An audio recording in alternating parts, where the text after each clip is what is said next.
show or only when I go live? Usually, like, yeah, usually I think it'll, like, if you set a schedule for it, then it'll pop up. Oh, well, that I didn't know. There we go. Yeah. So it just gave you a notice that we're So live. now I just got to notice. Yep. I just got to notice now. So That there we sucks. go. I want to make sure that your voice and everything is working. So speak to me. Speak to me. Mic check 1 2 1 2. Mic check 1 2 1 2. All right, everything's working perfectly. Um, Hello, everyone out there. I'm Tommy Sotomayor, better known as the whore, but the young man that you see below me, well, his name is Brian. Relationship Rehab. You can find him. But he Hey, goes, live. but he goes by the Guru. Now, we have a topic, and what I want to do is we're going to talk about it maybe 30 minutes to an hour together. And if there feels like people want to call in, then we'll immediately go to a call in portion. That's cool? Hell yes. I love calling. All right, so we'll do that. And what we want to do, we came up with like a kind of both had the same idea of what would be a good topic. And so we came up with the idea of dating, and we've talked about it ad nauseum, or a lot of people have talked about it ad nauseum, which is, well, first, look it up, nigga. The second off, Yeah, I was just about to say, what that mean? a lot.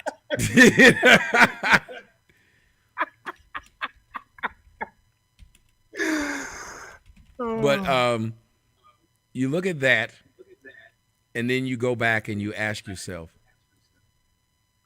well, if there's really an issue with people dating out of their race, why is it that only one race or one group gets a pass? Or am I reading it wrong? Because maybe that's not true. So let me get your thoughts on this.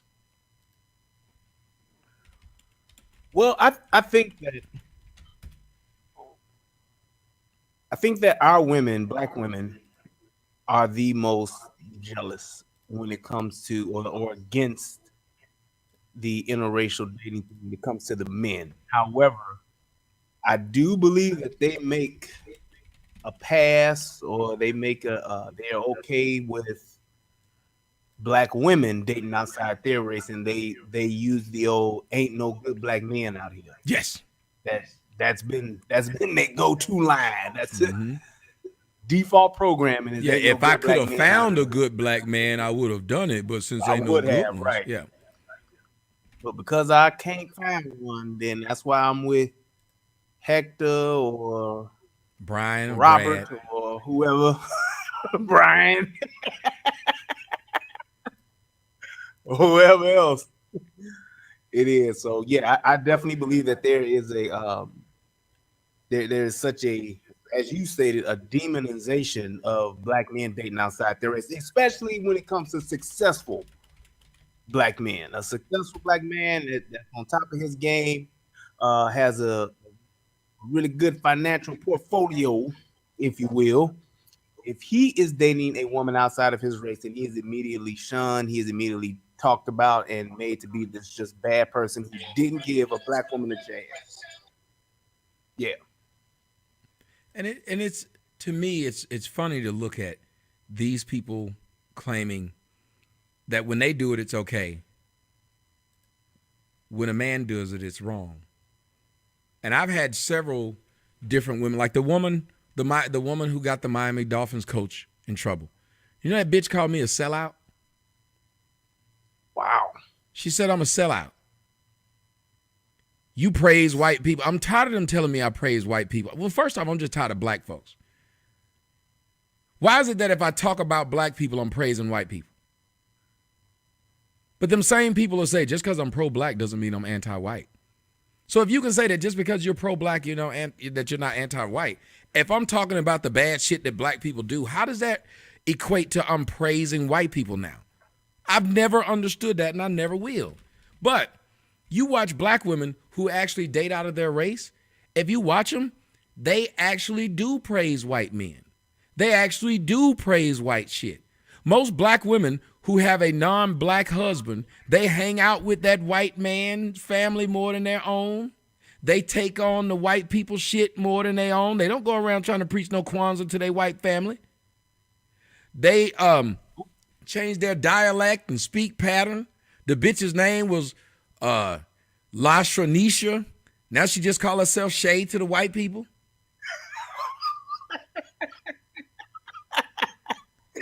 So it's just Shay. There's no Lasha. There's none of that. It's just Shay. It's just Shay. I don't know where this name came from. And so if you sit and you think about it, you don't see black men. Here's one. Black man has a little boy that's mixed. White mama. Black woman has a little boy that's mixed. White daddy. You walking down the street and you don't know which one of them kid this is. Each kid's walking out. But you have two little boys, both 5 years old. One of the little boys has long hair looking like Bone Thugs and Harmony. And the other one has a low-cut fade. Which one do you think belonged to the black woman? The one with the long hair, curly, letting you know it's got long, nice curls, or the one who got the hair cut like yours and mine? Which one do you think belonged to the black woman? I'm gonna go Bone Thugs for 200, Alex. Now, why do you think, or why do you believe that a black woman would be the one to grow her son's hair long so everybody could see that he had mixed hair? I have yet to understand this. I guess the only reason that I could see it being is that the whole good hair mentality of saying, you know, if you don't have if you got short, kinky, nappy hair, whatever you want to call it, then that's bad hair. But if your hair is curly or wavy or kind of straight, a little straight, or a little straighter than nappy, then you have what is called good hair. And I can remember when I was a little kid, little kids that had good parents or had that so-called good hair, they mamas would let their hair grow down to their butt. They would, even if they cut off the top part, they'd have a tail. Yep. That tail would go all the way down to their backside. And they would not cut it off like they was Samson or somebody. Mm-hmm. Like, you can't do that because that's his strength. He loses power. Going to the barbershop. Yeah, going to the barbershop. And them mothers will bring their kids in and them little boys in and be like, cut all of this, but don't cut the back. Let the back stay. I want his tail. Be like, boy, this is not Prince Akeem. Well, even Prince Akeem cut that shit off. Exactly. But if you think if you think about this part, and that's what messes me up the most, is how adamant black women are about black men who date outside of their race. Like, they get really mad. They'll call him a sellout, I still don't understand the self-hater thing. I like words and I like context clues when I'm trying to figure out words. Self, anything pertaining to oneself, not outside of your being, inside to you. Hate, disdain, displeasure, severe dislike. Now, if I date a white woman, at what point in time in life would that ever show that I hate myself? How does that make sense? I don't get it. I don't get that part, because those same women will turn around and say, well, I wear other people's hair that is not the same color or texture as mine, and I call that switching it up, doing something different, changing it up and giving my real hair a rest. Who does that? I don't know, but it sounds crazy. So I'm gonna put this other hair on my head, and it's gonna. Have you noticed like how you can start to see the women that wear consistently, how it push their lining back, and it's like a convertible. The top is like kind of dropped, and it's like they lining initially started like right here, but now it's like right here. It's like a little rainbow going across the top, and all this part up front is gone. It's unbelievable. But to say that you a self-hater because you dating somebody that doesn't look like your mother or your auntie or your sister or your cousins, how do you get to say that and turn right back around and call and say that what you do isn't self-hatred as well? If you're going outside of your image, if what I see in the mirror when I don't have nothing on, anything that I date or that I gravitate towards that is not exactly like me, then you saying I hate myself. Because even if I like a light-skinned black, then I still don't like her because she's not the same color as my mother. Oh, no, or my aunt. but they do that too. Black women are so fucked up that if you just date light-skinned women, they complain about that. So they want light-skinned people to say that they're black, but then if you date light-skinned women, you're color struck. But if they've never gotten called color struck either. You color. Yeah, they put the color struck on you. Yeah, you a self-hater now. If I date a white girl, I'm a self-hater. If I date a light-skinned black woman, then or mixed woman, then they'll say I'm color struck. But if the light-skinned or mixed person says I'm not black, they'll get mad at them and try to force them to say that they're black. It's like, I think black women are the most miserable people on earth. I'm not trying to be funny. My thoughts on black women are they're just miserable. I was looking at when I was talking to that Vic dude the other day, and I was talking to him, and everything was going relatively well. No men were arguing. No men were calling each other names. Towards the end of the show, and you could see it, 2 black women came in, saw all these men who were supposed to dislike each other, not disliking each other. You know what they started doing? Trying to start beef.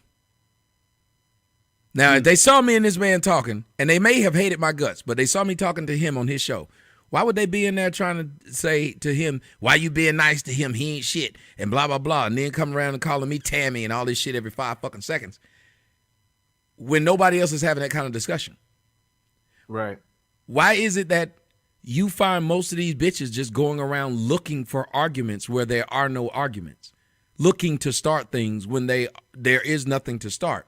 Again, I can show you this thing called swirling.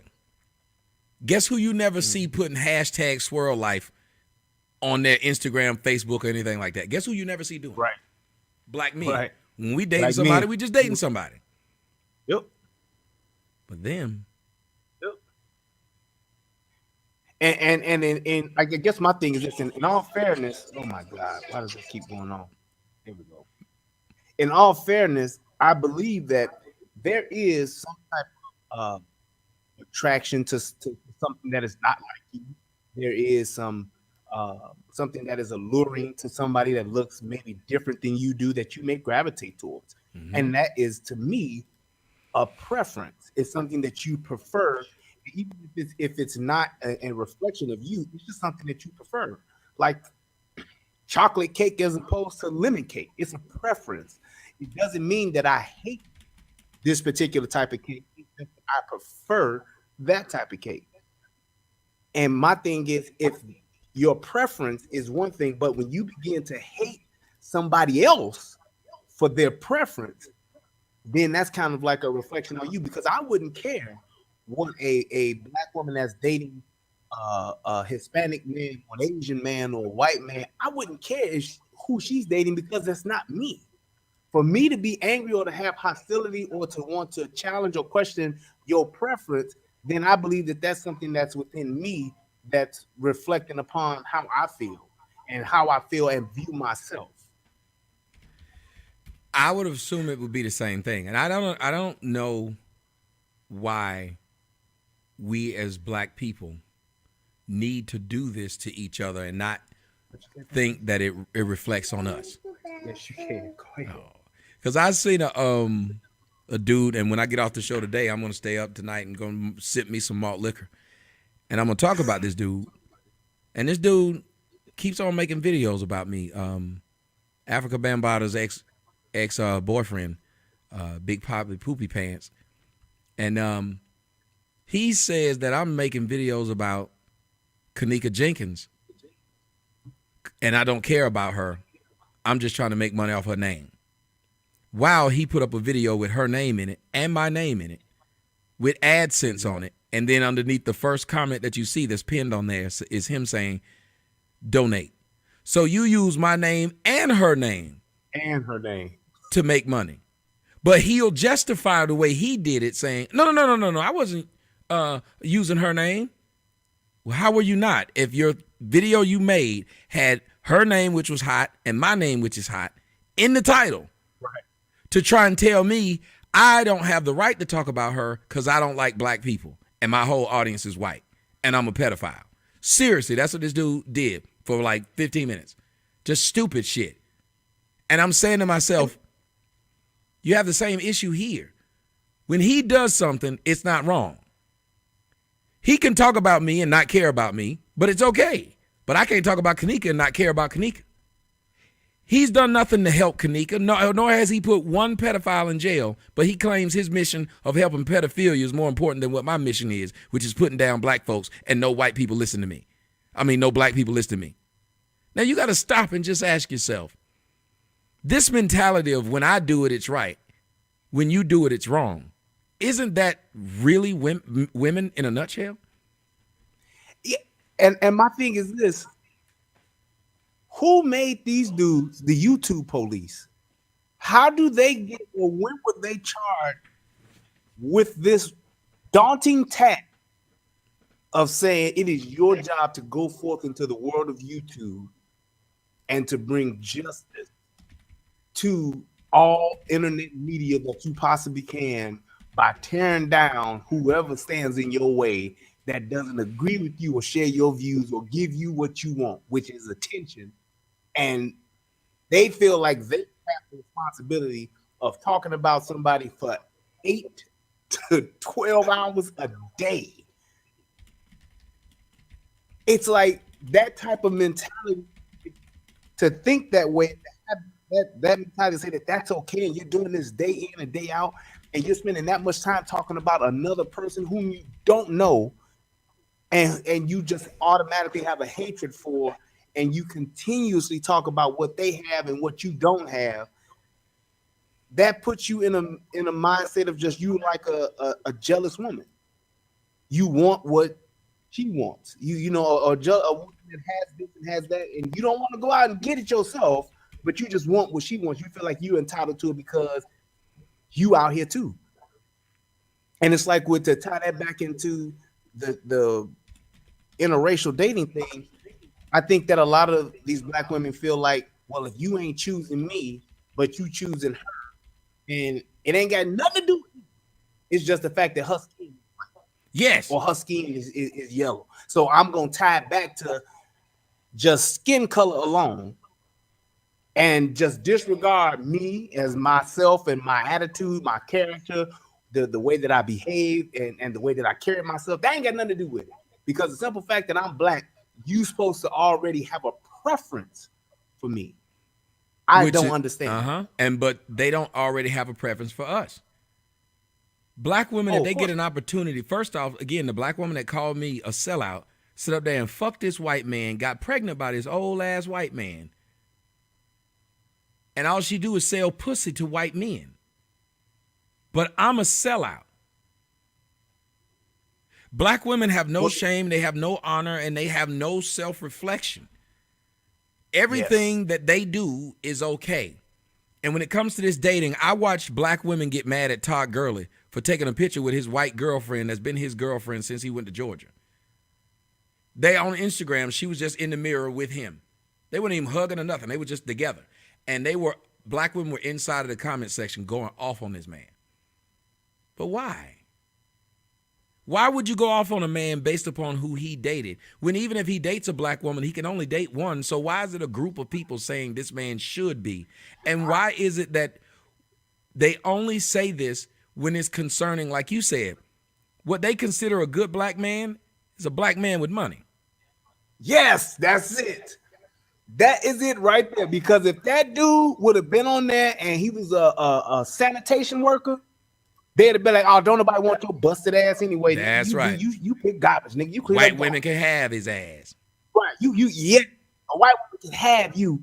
A Hispanic chick, she can have your dusty ass. You ain't on shit. You ain't got shit popping. You ain't nothing. You dirty. That's exactly what They be saying you nothing, you don't matter. You a you a non-motherfucking factor. Yep. That's exactly what they would be saying about them. But the minute you get some bread, you have some fame, some status, or some money, or a combination of all of them, then you are supposed to default to a black woman. And not just any old black woman, because if you pick a valley girl that's black, you a black girl that's acting white. No. You got to go get Shaquita that already got kids by two other dudes, and that's who you supposed to give a chance to be in your life and to support you. And then y'all can have two more kids, and at least those two will be by the same man, but you raise and pay for all four. That's what you're supposed to do. That's the expectation. And how that happens and how that comes about, I don't know. Because if a white man selects a black woman, then it's not even a conversation. It's not even a second thought. Oh, girl, yeah, you're supposed to be good. Well, they say when a black woman gets a white man, they say to her that she upgraded. Yeah. They don't care what kind of white man it is. Have you noticed when they do get a white man, it be a fucking square. But when they date a nigga, he got to be the hardest nigga on the block. Why is it that a square black dude don't get the same chance that a square white dude get? Exactly. And it's like at the end of the day, most black women, in my opinion, they look at it to say, even if this white boy ain't got shit, you still gonna get something out of the deal because he gonna give you a mixed baby. He gonna have some good hair. He gonna have some light skin, and he gonna be pretty. And he just might, if you can fuck him the right way at the right time of the month, he just might get some pretty eyes. Oh yeah.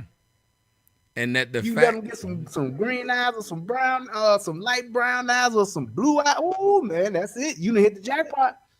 Yeah, I know he on meth, girl, but look at them eyes on our little son. Mm-hmm. Yep. I've seen them sit up there and do it. Lay down with crackhead ass people because, well, the crackhead is white. The crackhead got green eyes. The crackhead got good. I'm telling you, when I was in middle school, first got to middle school and leaving elementary school, I still remember young black girls. One of them said something to me about my cousin who used to get a ton of pussy because, of course, he looked more like the mixed Hispanic. Matter of fact, when I put a picture up, people thought he was a straight up Asian. I remember girls saying, "Oh, I have a baby with him. My baby have good hair." Man, and I was a kid, and they would be telling me this. There's a dude in my neighborhood. His name was Frankie. Light skin, I mean, almost white, but had some green eyes. And I constantly heard girls say, I want to have his baby just because of his hair and his eyes. Nothing else. Frankie wasn't shit. And everybody from my neighborhood, 12 Deuce Low Down Wild Honey, y'all know who I'm talking about. They was like, I just want to have his baby because of his eyes and his hair. I don't get it. Now I just want to sleep with him. Now I just want to, hang out with him. Hey, he just might have an impeccable dick game. I get it. But I want to have his baby. I don't want to marry him. He ain't got to marry me. He ain't just got to be with me and me alone. He just got some good hair and them green eyes. I just can't do without it. It's outstanding. It's like I guess my biggest thing is this. If it was just about your preference, then you wouldn't be angry when it's somebody else's preference. Well, you wouldn't be angry if it was somebody else's preference. And if you are angry that somebody else is choosing somebody that doesn't look like you for that simple fact, and you feel as though that they should consider that first or that should be their first option, then I'm going to challenge you. Number one, look at the quality of those people that look like you, and then hold that same thing that you would try to hold for somebody else to be accountable for or have that expectation for. Have it for yourself and those that are like you. Because just like when we talk about black men and we talk about us supposedly getting our together and being better and doing better, it's like That is something that we accept the responsibility of and say, we know it's a portion of us that ain't shit. And Mm-hmm. we know that we have to do better. Here are the things that we're trying to do that. So we'll still hold each other accountable and call out our own bullshit just so that we can say, well, it's going to take us to acknowledge what's going on first so that we can move forward. It seems as though in our culture and of the people that are in charge in our community right now, the black women, they taken on this thing to where they don't want to talk about the things that are bad. They don't want to talk about the contributing factors to the negative stereotypes and the negative things that are going on in our neighborhoods because it's a direct call out to them and what it is that they've been in charge of and what they are responsible for, and they don't want to acknowledge that. And I think that even with this platform and with your platform, it's like it's not a thing that black women are the bad guys. It's not just about that. It's about acknowledging the fact and the truth of what's happening so that we can say, now that we've acknowledged what's going on, now we can move towards a solution.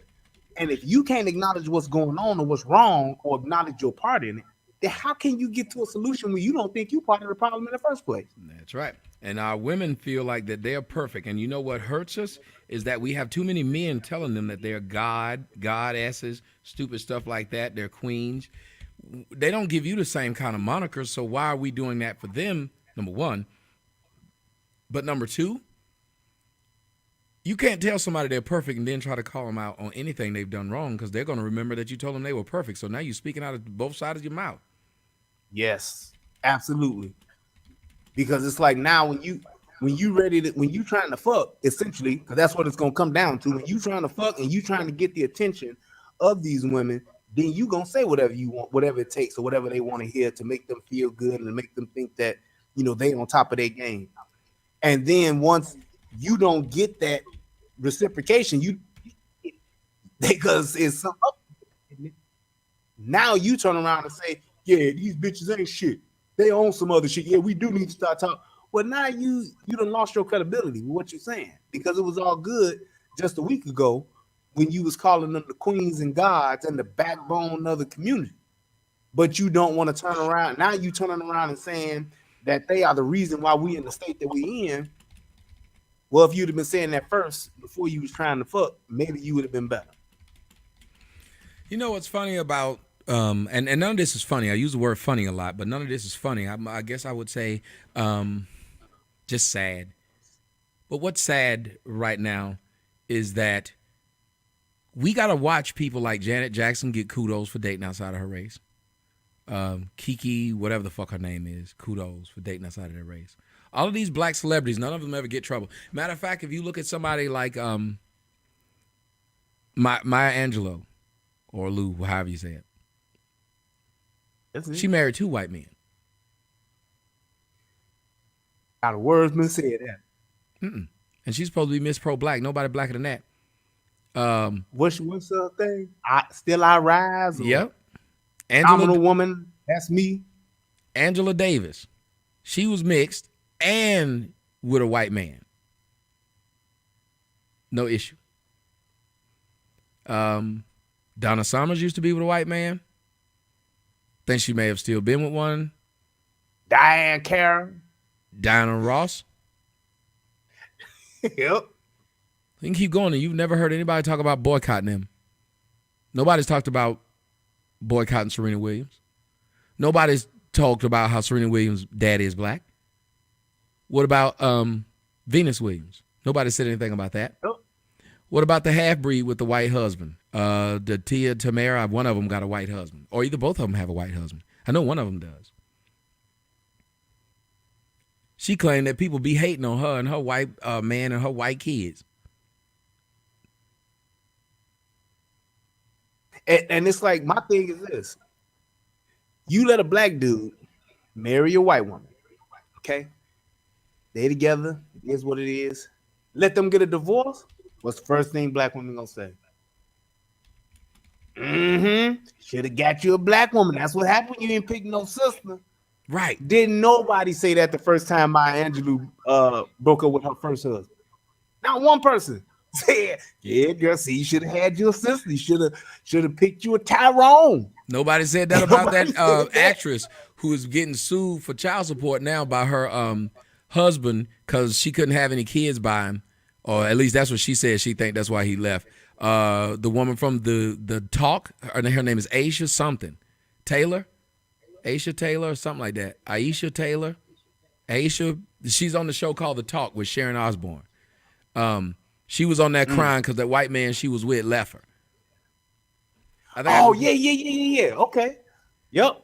She was crying on television. Yeah. And then nobody said that's what you get. Cause she had that bogus weave in her head. My wife was watching that show. I was like, what is wrong with her weave? My God, she making too much money for her hair to be looking like that. Yeah. Let me see. I'm gonna put up a picture of them just so y'all can see them together. Cause a lot of people might not know. Cause she cried like a bitch when that white man left. Sure did. She all on national TV. Show. Now, a black dude had done that. They keep throwing up. Tommy cried over that white woman when that white woman left him. But you don't bring up. But you don't bring up none of these women who are crying over these white men. It's okay for them to cry over white men. Got it. I didn't know that. Now that I know, it's okay for them to be emotional. Come in. But that was different though. That's how they go. Yup, that's her. Sure did. Crying like a bitch on TV over that white man. Look how he looking at her, you black bitch. He looking at her, he say, you black bitch. Oh, you fake hair wearing bitch. You valley girl talking, wanting to be white. Bitch. You black whore. Look at you, black whore. You don't even realize you're a bed wench. Look at you, whore. That's how he's looking at her. All that's going through his head. I don't even know how I'm going to live with myself after sullying myself, getting into your black-ass vagina. He get up in the middle of the night to go to the bathroom, and that bathroom light be shining on her. He just look at it like, can't believe what the fuck I was thinking. I can't stand you bitch. He looking at her looking like he gonna slap himself in the head. I should have had a V8. He's like, he look at her say, if I knew I could blame this murder on somebody, I'd kill you myself. But I can't say that somebody broke into our Brentwood home and kill your black ass. They'd never believe it. That motherfucker, that white man looking at her and thinking, God dog, if I had some arsenic right now. If I had some ethylene glycol. He's sitting down with that accountant doing that year-end roll up and like, God damn it, 15 grand on weave? I didn't know that she was that expensive. He gave her Valentine's Day and signed it. Uh-oh. No, you cannot. Okay, mommy be home in a little bit. Oh, that's so cute with that little. That's so cute. Yeah, oh, look at. Hey, pretty girl. Oh, then they try to be all shy. You better enjoy that. Yeah. You better enjoy that. Them days is going to be gone. You going to remember how they used to lay up on you and want to be up under you. And oh, yeah. You going to let me be a part of what you're doing. Then they turn 16 and you try to let them be a part of what you're doing. I don't want to do that. Daddy got to finish the show, okay? All right. Go ahead and go back to bed. Okay? I love you. All right, princess. All right, now, damn it. Your child too light-skinned. Black women going to get mad. Hey, that's all right. But I'm a BT 1800 certified destroyer. But I'd have been training in school for this shit. But you sit there and you watch, and I heard a report the other week that he had sent her Valentine's Day message signed "You Black Bitch." But if you just sit back and you think about this dynamic, and I don't know if you guys want to, you guys let me know. Guys, is this something that you guys will be able to call in tonight and have an opinion on? If so, I can open up the lines. They're going to be like a few minutes behind me. But do you think it's wrong if someone dates someone specifically because of their skin color? Like if they were like, I just like white women. Do you think that's wrong? True. Real I answer. don't. I don't, and I'm gonna say that for two reasons. Number one, your preference is your preference. You like what you like, whether it's light skin, dark skin, black, white, Asian, Hispanic, whatever the case may be. Part two to that is too, with different races comes different cultures, and that also brings about different personalities and characteristics. So the things that people say about, and let's just call it a thing what it is. People say that white women are weak, white women are soft, white women let you run over them, and all that kind of stuff. A lot of us, especially I can say this for black men, and these are brothers that I have talked to. One of the main things about it is we don't want the conflict. That shit that that black women call strong, backbone, being able to stand on their own, they independent, and that's why they act the way they act. It's conflict. And it's like, especially with us brothers, a lot of us deal with so much shit in the world. Yep. We have so many things going against us in the world, period. And not that we bitching about it, but I don't want to go and fight in the world and then come home and got to fight too. I just don't. I'm definitely one of them cats. I'm not gonna go. It's like, imagine you a boxer. You go and you fighting against your opponent, and you go your 3 minutes. They hit the bell, ding. You go to your corner, and as soon as you get to your corner man hit you in the mouth. You're gonna be like, what the fuck?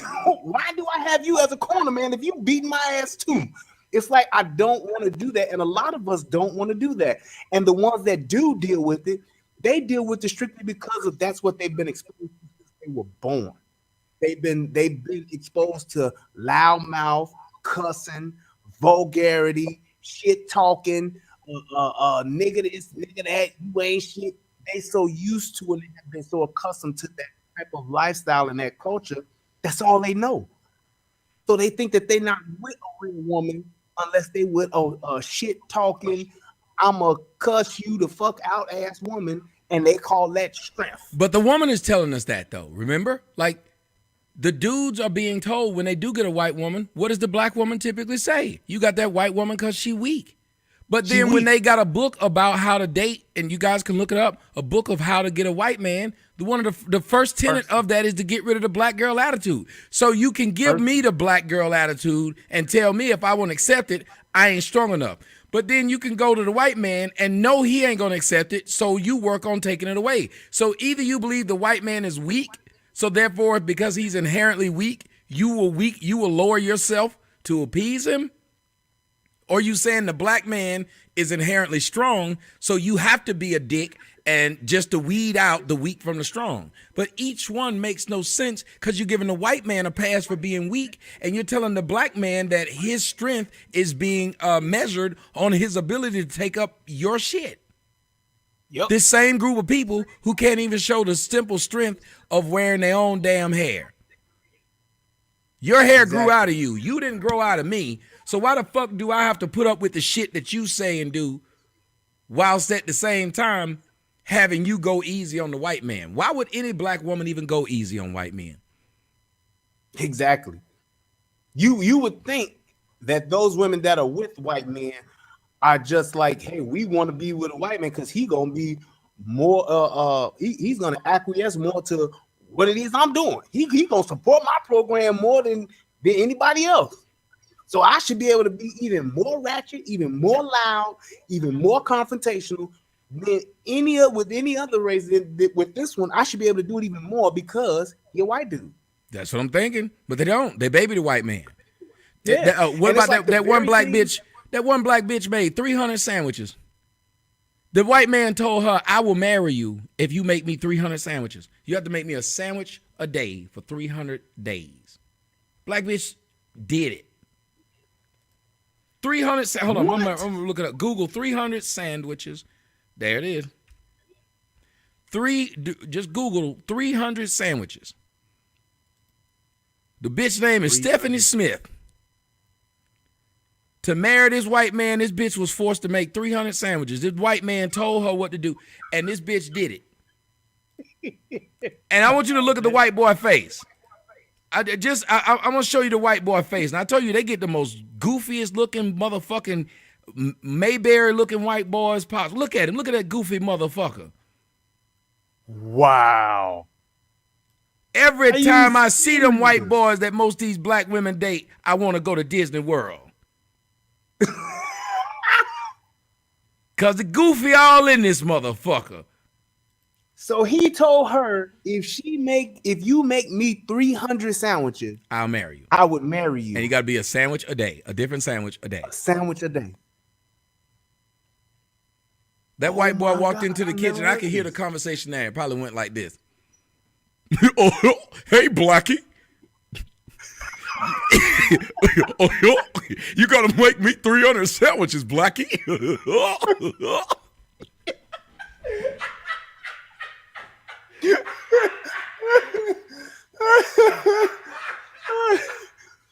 Hell to the no. Oh my God, I can't believe this.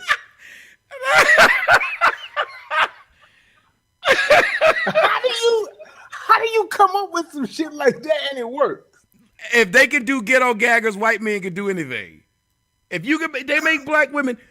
Go on Tinder right now. Just make up a fake ass profile. You will see on there black women selling their ass to white dudes, but telling black dudes that they gotta go out of their way to like them. 300 sandwiches. 300 of them. Like this bitch a Spartan.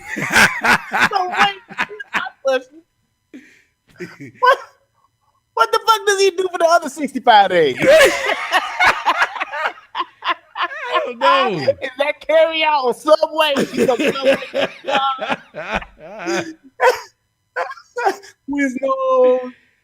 Yep, that's what I do. Panera bread. I go there on them days. But these other 300, bitch, you better have your ass in that kitchen. And you better actually put on this mammy apron. Right. Make my 300. But they can get black women to do that. Look, they get black women to dress. One white dude got his black woman to dress up as a fucking slave. Even Whoopi Goldberg, bitch ass, was dating Ted Danson. And he walked around to a party with her in blackface.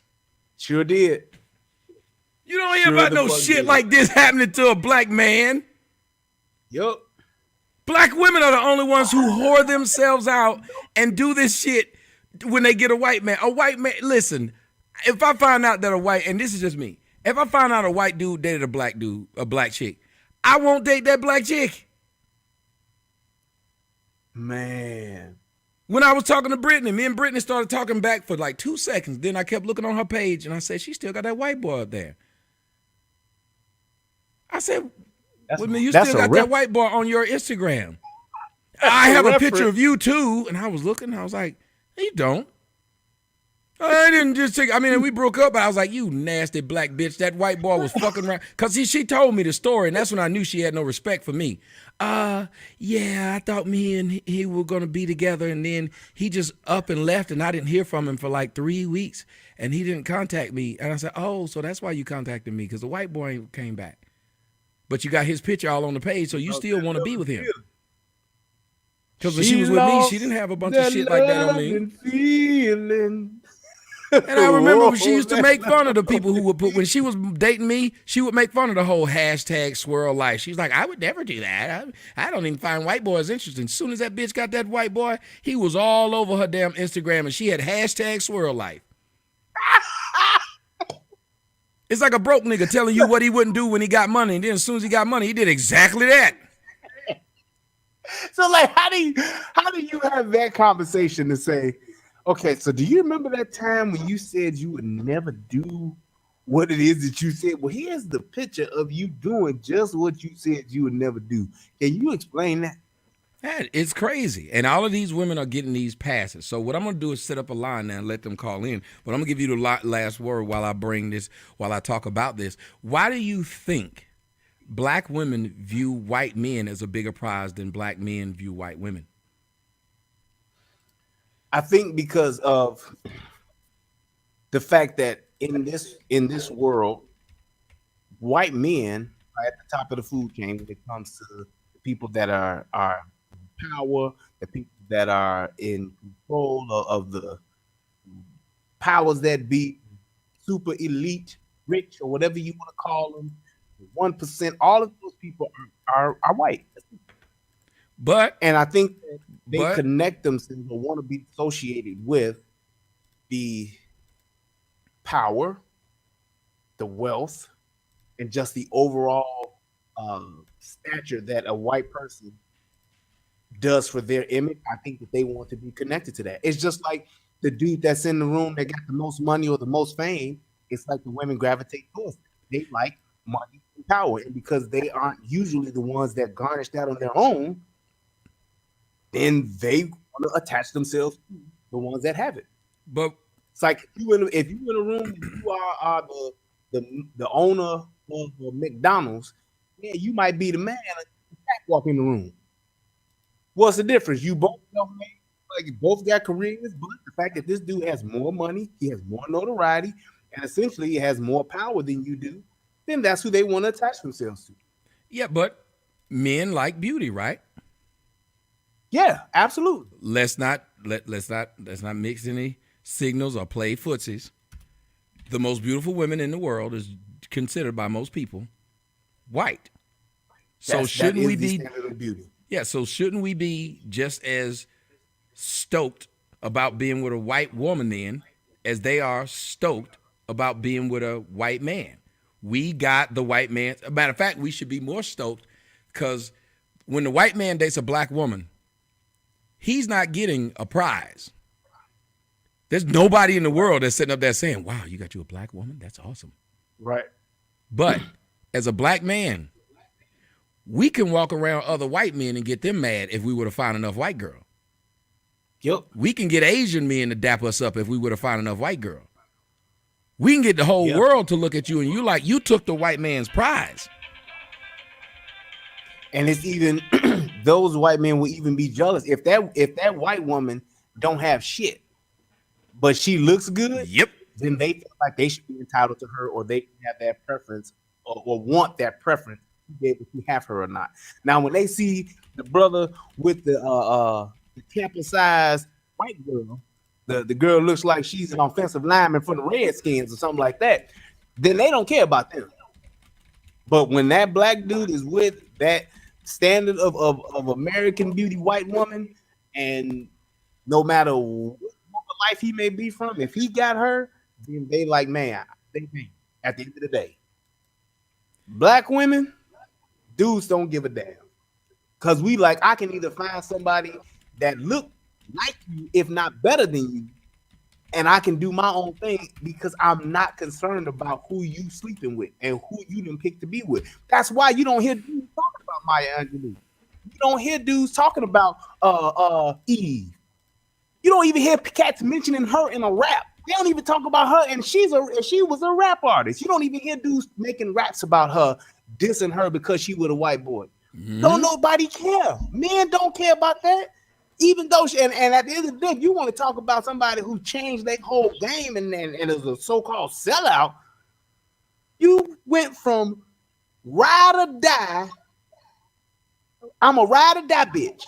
Pitbull and skirt. Riding around with paws on my titties, riding around, with the what was they called? The Rough Riders and all that shit. Gangster bitch.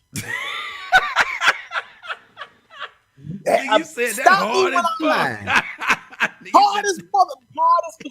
At the end of the day, she was one of the hottest gangster female rap artists that been out. So you went from that to being a prim and proper wife. This all white for man. the white man. I don't need to believe no more. If y'all see her, she's on a talk show, and when you see on the talk show that she was on, she is totally different. She is mild mannered. She is not confrontational. She's all about women and becoming a woman that's a positive role model for other women to see and aspire after. She's all the way different. She ain't nothing about you. Now, that motherfucker don't tell me, nigga, you better. She ain't none of that. She done Nope. totally disregarded the ride or die life. She turned in her Rough Rider sleeveless vest and said, Swiss Beats, I'm out. I'm done with this. This life ain't for me.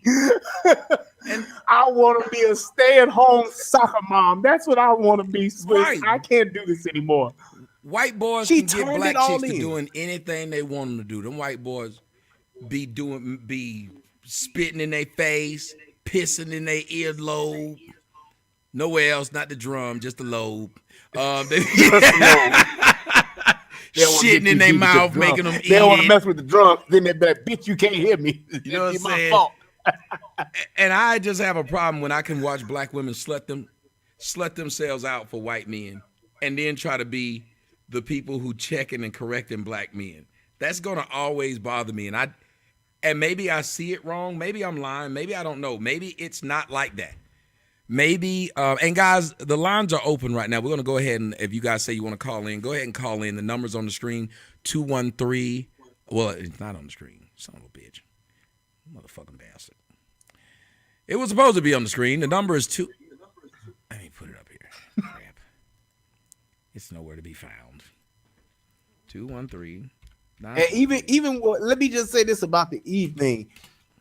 And the whole everybody know, and it's a known fact that some of your most kinkiest, outlandish, wildest, sexual, deviant, perverted motherfuckers is white men. The white man.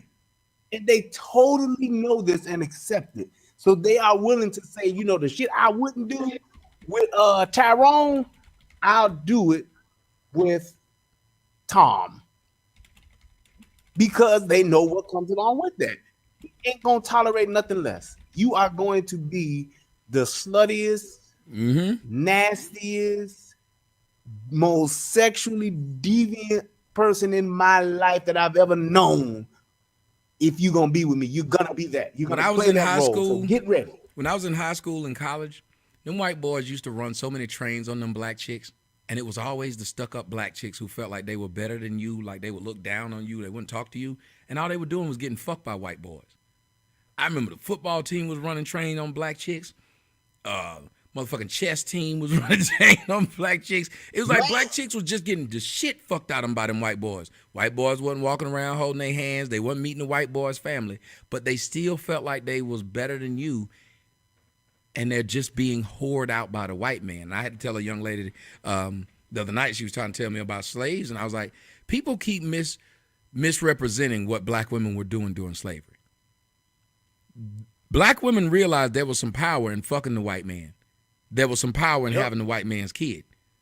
So the white man wasn't going around raping the shit out of black women like that. Many of them were doing it as a favor, as most women of all cultures do. If there's a man in power, they will give themselves to that man in power. White women will do it. Yes, it's self-preservation. Almost every civilization, when the men would come in, what would they do? They would kill the men, rape the women. And the women would go along with it because they just saw them kill the men. So what they said was, well, you must have been a punk. You let them come in and kill you. So they're the ones in power. So we're going to fuck them. You just said it earlier, did you not? You said a man look like he has power, man look like he has money. Black women consider that a good man. Yep, that's it. He could be a dumbass. Even when you just go back into time, like you just said, that's always been the case. For those of you that remember, what's the Shakespeare joint? Hamlet. What does Mama do? Hamlet's own mama went and slept and was with his father's brother. They go where the power go. The goddamn king. Claudius was the man. He like, look, I'm the man. You gonna be out here on these streets, or you gonna be with me? You know what, Claudius? I always liked you. You do kind of remind me of my husband. So I think that we can make something work. And there you go. The story of Oedipus. The oracle told Oedipus' daddy, somebody gonna come kill, your son gonna kill you, and gonna have sex with your wife, his mama, and have babies with your wife, his mama. So what did Oedipus' daddy do? every boy he just had him killed. There it is. When Oedipus was born, he gave the baby to the slaves and told them to go kill the baby. But the slaves thought for some reason Oedipus was so cute that they couldn't just stab him or bash his head on the rock. So what they did was they took a fishing rod line with the needle, stuck it through his Achilles tendon, and tied him on the side of a hill. And they were going to let the sun bake him and kill him because they couldn't bash his head. They said he was so cute they couldn't bash themselves. So they left him out there. Well, another group of slaves walked by and saw a baby out there crying, badly sunburned. They picked it up, and because the ankles were swollen from being stuck with the line, they named the child Oedipus in Latin, which means swollen ankles. Wow. They picked the baby up, and somebody told them, hey, that baby is got a bad omen on him. You're not supposed to have that baby. So the person said, well, I'll just change his name. Well, I gave him a name, and I'll just move away, and they'll never meet that man again because I can't kill this baby. So they moved away. The boy grew up. He drove up to this four-way stop sign with his horses. Him and this man got into a damn argument. He got out and whooped the nigga ass and killed him. Kept on rolling. Got to this town. He said, what's wrong with everybody? He said, it's a damn Sphinx. What is it doing? It's killing everybody. You know how the Sphinx roll. It asks you a dumbass question. If you don't have no answer, he eat your ass and roll the fuck out. I don't know why that nigga was like that, but that's just what he did. He was a dick. He just went around asking you questions and shit. You know what kind of shit that be? You just walking along. Oh, hell. He out there talking about.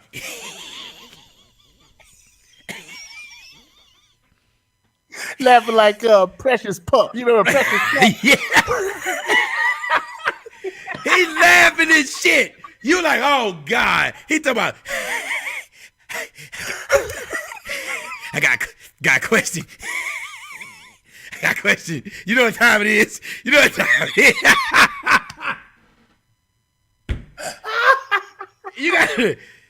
What is your fucking question, nigga?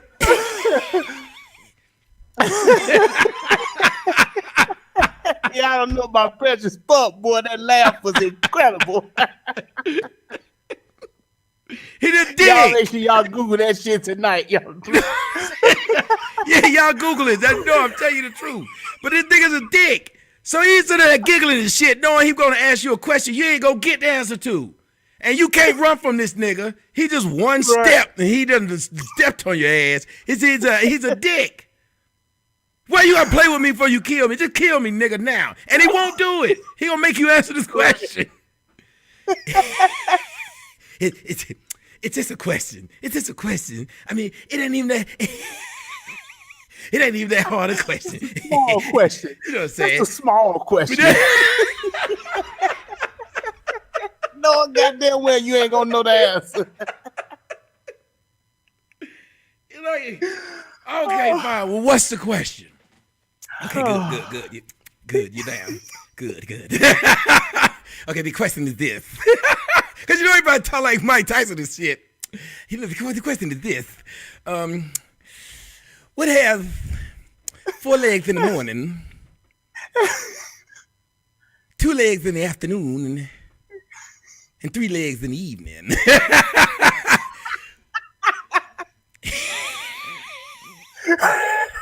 He laughing because he know you sit up there thinking, well, what the fuck walks on 4 legs in the morning, 2 legs in the afternoon, and 3 legs in the evening? What kind of fucking animal is this? Nigga say a 7-legged giraffe. You know what I'm saying? So you think you look at him, fuck it, I don't know. Then Oedipus rolled up. He was listening to the song. Yeah, I'm horny. Let's do it. Riding my saddle, waiting, coming, jump on it. So they turned around. They heard the music. You want to get nasty, baby. He rolling it up. He didn't know what was going on. He just jamming, right? So he get up there. He get off the horse. Then he just starts singing the music. Bow, bow, bow, bow, bow, bow. You know, you get out your car, your song was just on. You still saying it. Yeah. You still with it. So he roll up on him. So what's all the commotion? And this nigga asking me questions and shit. You know what he do? You gotta be like that. You gotta be like that. I'm just trying to have a conversation with you. He do his fingers. Yeah, you gotta do his fingers like this. Because he ready to eat. You did something young and tender, you know. Yeah.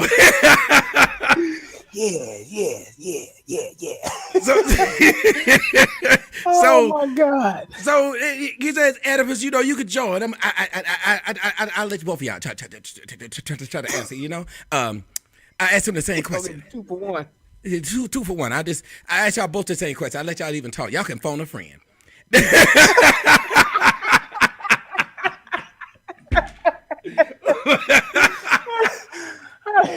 he asked Oedipus. Y'all can even use my cell phone. Call me. Y'all ain't gonna know this shit. Come on. Yeah, I'm gonna fuck up and turn this into a movie. I'm telling you, I'm gonna turn this into a fucking live action movie. I bet it'd be hilarious. So he sit there and he get to Oedipus and he asked Oedipus the same question. And Oedipus thought for a minute, and of course the Sphinx was. He got 30 seconds. I got shit to do, so I'm gonna let y'all go and put y'all on the clock. 30 seconds. So Oedipus looks at him and he said, "It's an animal, right?" He said, "Yes, it's an animal." Do you mean literal mourning, or is that a figurative phrase? Look, nigga, you got 10 seconds. I ain't trying to say it again. Look, I told you could have used Lifeline and you didn't. So answer the fucking question, nigga. 9, 8. So finally he said, okay, man. So what? He said, So what? What you mean? Are you sorry? What you saying, man? Like you? Is there another thing? No. I'm saying the answer to the question is man. That's your final answer? Yeah, I said the answer to the question is man. You sure you're gonna go with that, motherfucker? So he look around. He starts shaking his head and going nuts, and he just jumped into a fucking ravine. Killing himself. Everybody was like, oh shit, you know the answer. So dude said, come on with me. Hail Mary, run quick see. Now. La, da, da, da, da, da, da. He wasn't no killer, but don't push him. Now he all up in your town trying to get some pussy. Picture paragraphs unloaded. Fine hoes deep throated. He done came up to Oedipus and he know him. Bow down, pray to God, to the oracle, hoping he's listening to my niggas coming from there. So he get there, and everybody's like, he killed him. But our king, so they told him, that's great, you killed him, but our king hasn't come back. Do you know, have you seen him? He said, no, I haven't seen the king. He said, well, with the king being missing, we don't have anybody to run the country. And so they was like, well, since you did that, why don't you run the country? And when you run the country, you get to have the king's wife. She right there, she fine. Motherfucking Oedipus turned into the fucking Sphinx. I get the fuck up. You gotta get that her. You gotta get the fuck up. Like that's my bitch. That's my bitch. I'm staying, and you're gonna love me. That's a distinct. He said, I'm staying. So he stayed, and he laid up with the woman, fucked her, and had 3 damn kids. Yeah. Everyone in your house have boils on their fucking face and their arms and shit. That nigga woke up, what do he have on his face and arms? Boils. Wow. So he came back in there the next day, and they was like, well, I don't know what you did, but nobody's come forward, so maybe you should do something else. So he said, I'm talking about some, well, shit. Well, if the person who had something to do with this don't come back or don't turn themselves in, may there be famine across the land. The next day, there was famine across his land. At that point, the people who were citizens of the town started to realize, because they wasn't stupid. They said, Everything he said that's supposed to happen to the people who killed a man is happening to him. I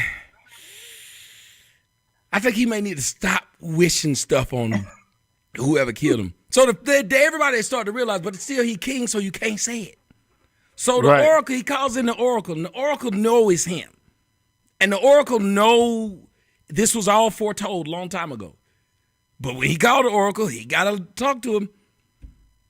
Point behind that being is, when you look at a lot of what's going on in these situations, many of us are purposely walking into something. We're getting all of the information we need to know it's bad. We know it's all the information we need to know it's not good, but we still do it. And I look at what the women do as that. You know that the course of action you're taking is not good. You know that the men you're sleeping with isn't good, but you blame the men. You know that that most people want to be happy, but if a man gets with a woman that does not show him aggression, you try to fault him for not being with a woman that does show aggression. Yes. When a black man gets a divorce from a white woman, the first thing they say is, like you stated, see, ha, that white woman broke your heart. But they will never say that towards the dozens of black women that broke that same guy's heart. When a black woman puts you on child support, I never heard a black woman say, see, that's what you get for dating a black woman. Never. We'll never hear that. We'll never say it.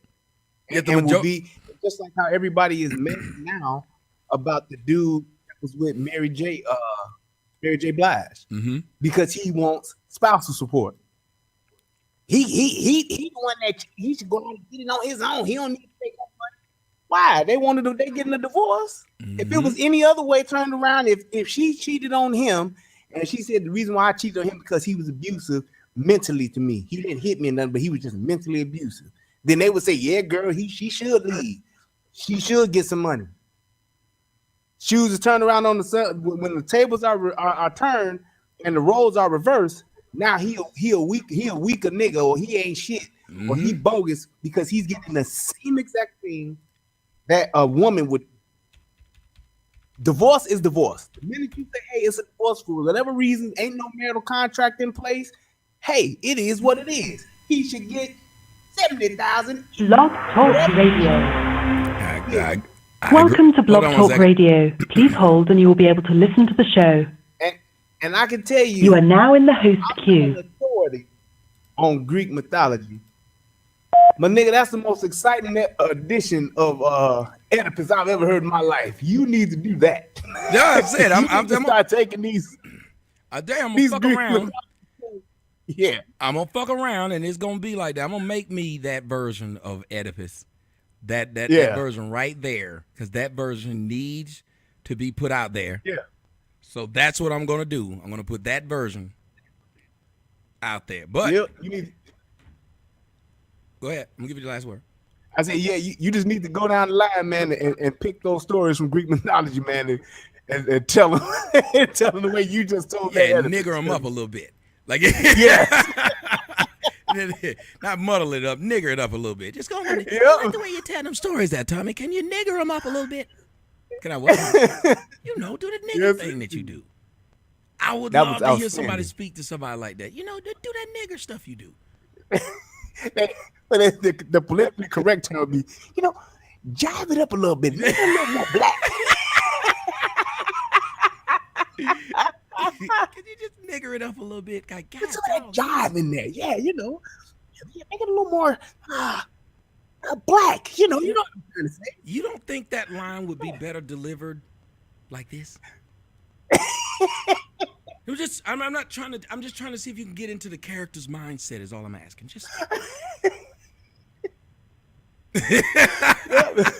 See, you know what? I think you just need to put a little more emotion into it. Just do your hands like this and just smile a little bit more. Just kind of like you're tap dancing, but you're really not. It's more like a shuffle. Shuffle with your feet. You kind of like to shuffle your feet a little bit, wave your hands here. Better yet, put these white gloves on so people can really see the hand motion and then I think we'll get it. Let's just try that and see what happens. Meanwhile, I'm gonna have this guy play this piano, and that'll just be the music. Won't be any dialogue or anything. You just move your lips and just do your hands like this and shuffle your feet. Ladies and gentlemen, the lines are open now, so you guys can call in. We're getting ready to do the call-in part of the show. Well, we're asking, is there a dating double standard when it comes to dating outside of your race, when it comes to how black women deal with it versus when black men do it, versus how when black women do it? Because there may be some black women out there who are going to call in and tell me, hey, I dated outside my race and they tripped. So here's what I'm going to do. We're going to start that portion of the show right now. And if you're watching on the replay, it's going to break up into two halves right now. All right. Now that I press that button. Now I'm going to press that button. All right, ladies and gentlemen, we're back. The phone lines are open. And we're going to go and answer the phone lines. We'll do like an hour of calls, and we will bring these people in and talk to them about this very serious subject, in my opinion, because I'm tired of men being villainized for doing the same thing that women do. So if you guys could, when you call in, make sure that you address us both, because it's a two-man, the guru and the whore, or Brian or Tommy, whichever one. That's right. And make sure if you're on the line and make sure if you guys are on the line and you want to speak, make sure you click the one that lets me know you want to talk. I'm going to go down the list, get you guys thoughts and your whys. 347, you are on the air. Hey, good evening, gentlemen. Hey. How's it going? It's going well. Talk to us. This black guy who sounds white. Yeah, so on the topic, you gentlemen know how it is already. There's always a double standard when it comes to men, women, sex, any sort of relationship nonsense. What bugs me about this is if for some reason black men were at the bottom of the dating sites and stuff like that, they would blame us. They would say, oh, it's because you guys are criminals. It's because you guys are unintelligent, shit like that. But if it's women, it's just racism. Yep. It's not that they have a bad attitude. It's not none of that. It's somehow they're victims.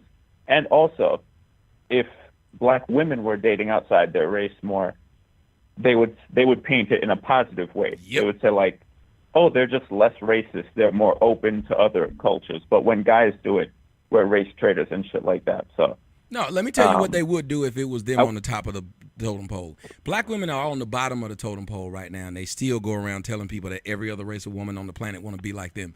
What do you think they'd do if they were on the top? How do you think they'd talk? Right now, they got more confidence than anybody else, and it's undeserved. How do you think they'd be if they were actually in a position to where what they were saying was how they are? They would be way worse. Yep. That's if their attitude stayed the same, because it's a really weird thing. None of it makes any sense to me. Like even the whole weave thing, nothing is more attractive to me than a black woman with her natural hair, because that's what they're supposed to look like. But when you got like they're wearing weave and stuff like that, you could find a woman with that growing out of her hair naturally. So why would you accept a substitute?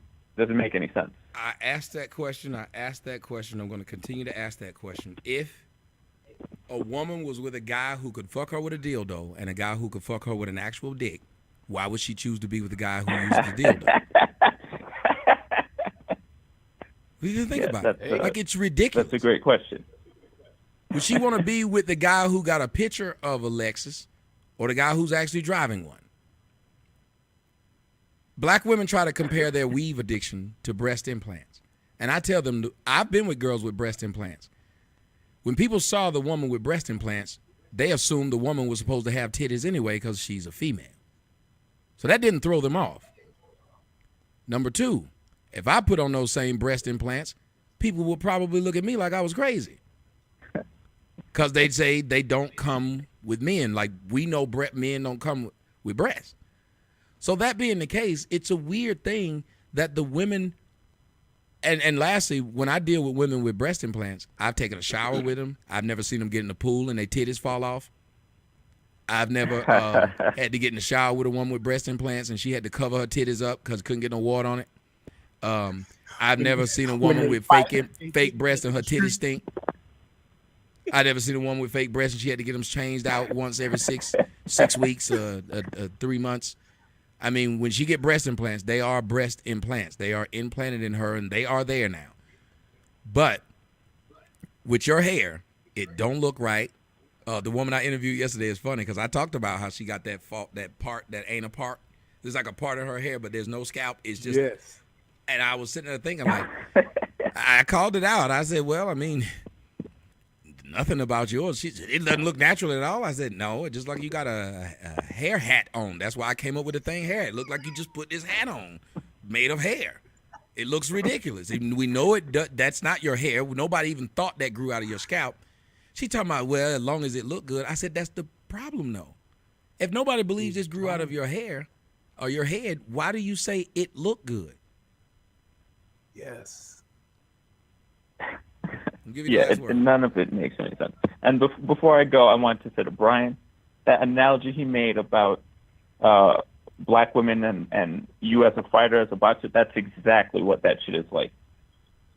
Like, as a dude, when I come home, I don't want to fight with someone who's supposed to be on my team. You go out, you face the world, you got to deal with guys fucking with you, got to deal with bitches fucking with you. Like, you want to come home and have someone who's there not fucking with you. And I feel like that's what, you come back home for round 16 and shit with your spouse, and that's not appealing to black guys. So that's another reason why black women are taking the L. Well, if you think about it, and thank you for the phone call, and I'll push this over to Brian. Brian, nobody likes to come home to argument, though, do they? Like, is there a guy that wants to come home and be belittled when he gets home, no matter what the race is? I don't think you like, but I think that if you grow up with it, if you grew up around it, it's kind of like people who, you ever know people who sleep with a fan on? And it's like they get to the point to where they've done it for so long that they can't sleep without it because they're so used to that hum. That's me. That's the only thing that helps them go to sleep. It's kind of like the same thing. You know that it's not really good for you to sleep with a fan blowing directly on your body because your body temperature falls and you got that fan blowing on you too, that it makes you get sick over time when the temperature changes and things like that. So it's like in the wintertime, you still got the fan on, even though you got your heat on, but you need that sound because that's what helps you go to sleep. It puts you at ease. Mm-hmm. It helps you get to that restful peace in that you're trying to get to when you sleep. I think that the men that grow up in a household where the women are always talking shit, fussing, arguing, going back and forth, not necessarily with the child, but they going back and forth with their boyfriends, with their husbands, with their friends, their man at the time, or the dick that they just now they hopping on at the present moment. When they see that going back and forth, it's that noise and that interaction. That's how you begin to understand. That's how you relate to this is what it's supposed to be like. It's just like a woman who's used to being in an abusive relationship because her mama was abused, her grandmama was abused. She equates that to love. So if you're not doing what I've seen my entire life, then you don't love me. So I'm going to push them buttons. I'm going to argue with you. I'm going to fight with you because that's what I equate to being in a good relationship because that's all I know. And I think that's what it is that the men that are involved with that do allow that like a woman that got a backbone and confrontational and talk shit and all that, I believe that's why they deal with it and want to put up with it because they're so used to the noise. I know a lot of men that tolerate it, but they also they will talk about it. And that's why when you go to the barbershops, you see a lot of the men will be in there talking about how they don't like it. I just don't think that they know how to get away from it. Get it? Yeah, absolutely. Or you'll hear them say, and I've heard several of my closest friends say, man, that's just how she is. And I've actually, man, dude, don't you get tired of her talking shit like that all the time for no reason? Man, that's just how she is, man. It's like I just tune it out. Why would you want to live like that? Why would you think that that's okay? Or why? And my thing is, for the women that do it, if that's how you was raised and that's how you see or that's how you relate to your mate, if you see that it's something that's not conducive to the relationship, if you see how your man or your boyfriend or your husband puts his head down when you get to talking crazy, why do you continually do it? Because you see that it's not something that's positive. You see it don't make him feel good. You see that it don't do nothing. But at the end of the day, let both of y'all get high blood pressure and stress, and then you go your separate ways or whatever, and that's just the end of it.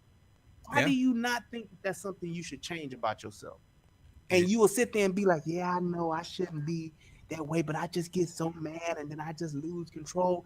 If you see yourself getting to that point, then why don't you start to change that? You would think that would make sense. Let's see if we can go down here to Florida. I think this is 951. You're on the air. Talk to me. Hi, Tommy and Brian. How are you? What's happening? Can you hear me? Yeah, sure we can hear you. Oh, okay. There's a delay. So just to answer your question about, do you think it's a double standard about Black women being able to date outside of their race, whereas Black men, when they do date outside of their race, it's a problem? I don't necessarily think it's a double standard just based off of my own personal life. I mean, I've dated outside of my race, and I've gotten the same fucked up stares from both Black men and women, and it seems like it's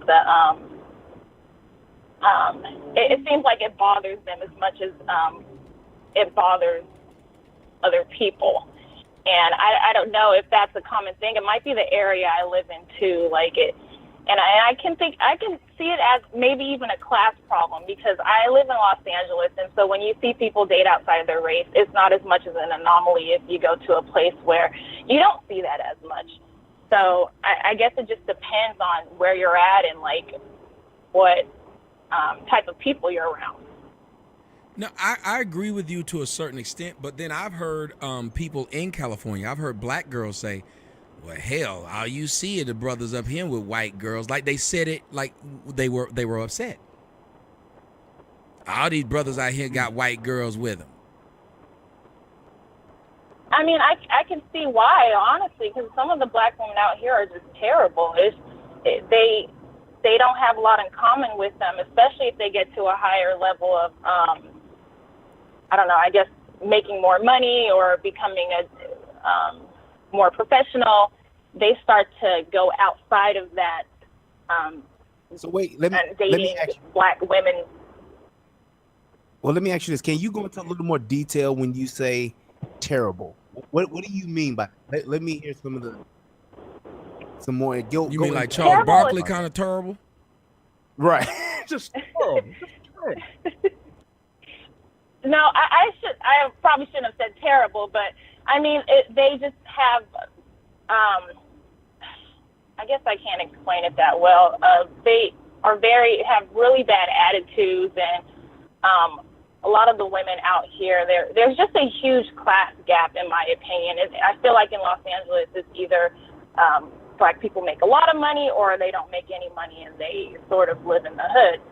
So the ones that aren't so well off, they seem to be the ones who have a little bit more of a problem with seeing interracial couples, whereas people who are around other races, who work with other races, I don't think they see it as much as a problem, if that makes sense. Okay, so like when you say like a bad attitude, give me, I guess, like some differences between you, so that you like kind of compare just an instance or two as to say like what you consider to be a bad attitude and saying by like doing this or doing that. Can you give me a little bit of that? Yeah, sure. So I'll just use an example of an old roommate that I used to live with. So me and her come from two different parts of life. And she grew up in a really rough neighborhood, whereas I kind of grew up in the suburbs.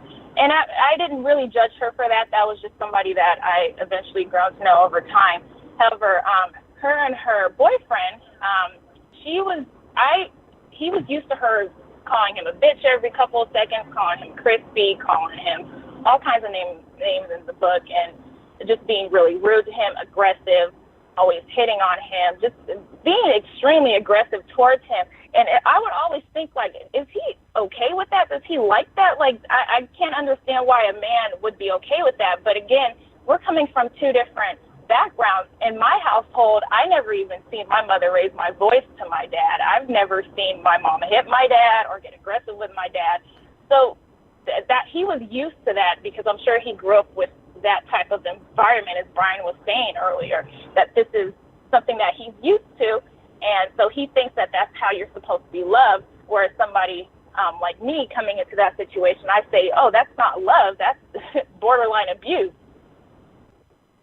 No, it is that, but that's what I wanted. That's exactly what I wanted you to. I knew that's what you were implying, but I wanted you to say it because I think that it's really important for women to hear other women when they're talking about things like this. So when people say, "Oh, well, this woman is a weak bitch," or she ain't got no backbone, that's not what men are looking at when they talk about the differences when you're talking about attitude and characteristics of not just white women, but women that are just not black in other different cultures, whether they're Asian, Hispanic, white, whatever you want to call it. Those women don't do and aren't as aggressive as you just stated, as far as with in general the ghetto black woman. Those women are not as confrontational. Right. They don't fight. They don't just, cuss you out and say, nigga, you ain't shit and all. You don't hear that from them. Like you just said, you can't remember your mother raising her voice to your father. That is paramount when you're talking about somebody who that's all they did here. That's all they did here growing up is you just like your dad. You ain't shit, just like your daddy wasn't shit. When you hear that every day, day in, day out, it becomes a part of who you are, but then it just becomes a part of that noise that I'm talking about that you're used to. You become accustomed to it, and it is abuse. Right, exactly. And I'm saying that it kind of makes it an issue for me to date black men because I think that's what they're used to. So in my experience, I've dated, like I said, I've dated black, I've dated Asian, I've dated white, and I've noticed with black men, because I'm not aggressive, that they either take that as a sign of weakness, or she's not that into me, or I don't relate to her. Whereas when I date outside of my race, I'm kind of seen as normal, and I kind of get treated with more respect because they're not expecting me to be super aggressive and ghetto and hood towards them. And it's actually unfortunate because, it would be great if I could find a well-established black man who respects me and who comes from a good family. But just from my experiences, I had to realize, like, okay, maybe this isn't what this person is used to. They're not used to handling conflict by having a conversation, or they're not used to somebody not wanting to argue with them 24/7. I hate arguing personally. I think arguing is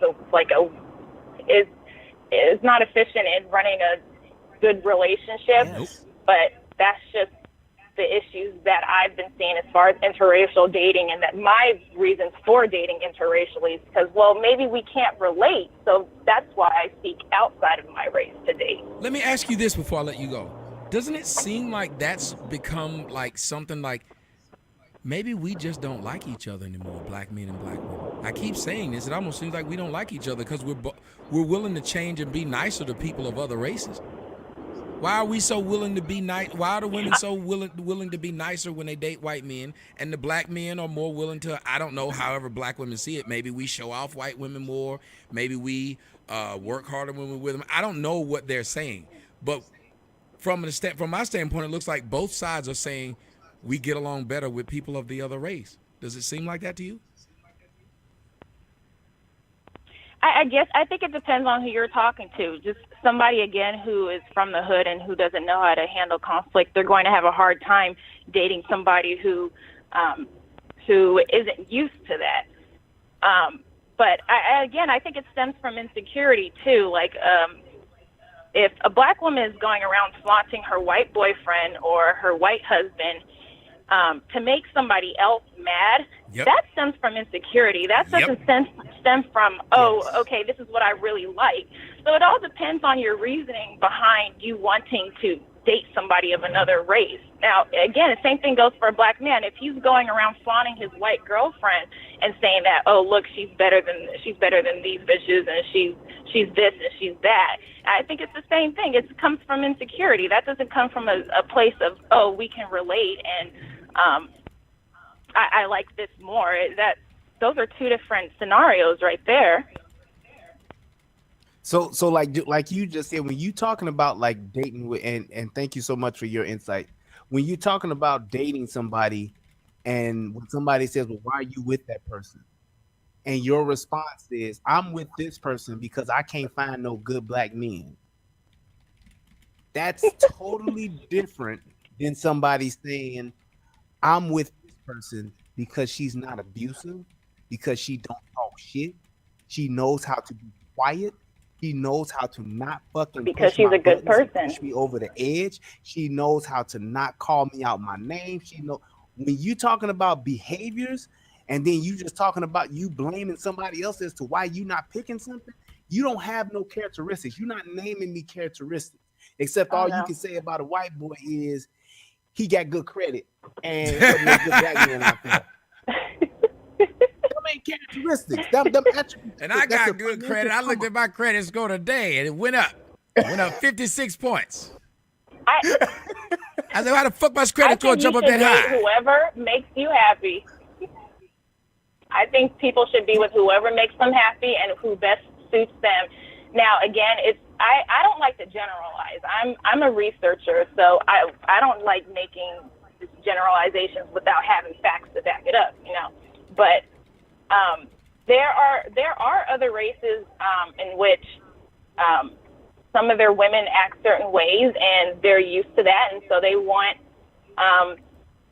women to act accordingly. Like, for example, I know with some East Indians, a lot of their women, they're aggressive. They're not in the same aggressive as far as or how black women are aggressive, but they're aggressive in their own ways.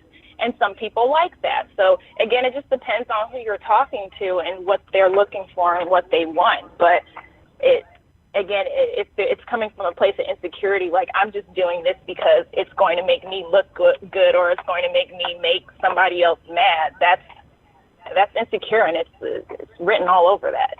Yeah, I think that's the dumbest reason. And thank you for the phone call. I think that's some dumbass shit. No problem. Because, look, I've dated fine women and dated ugly bitches. Now, yes, I want to go out more with the fine bitch because, well, it's the same reason why you get a nice car. I'm not trying to make people jealous. I do want people to look at me and say, man, how your girl titties get that big and they just sitting there like that? Or, man, how your girl ass looking like that? Or, man, that's a beautiful girl. Because it is, I don't want them to be jealous, but I would like for, motherfuckers get hit you with the kudos every now and again. That's why I got this hat and these glasses on. I want a motherfucker to say that's cool.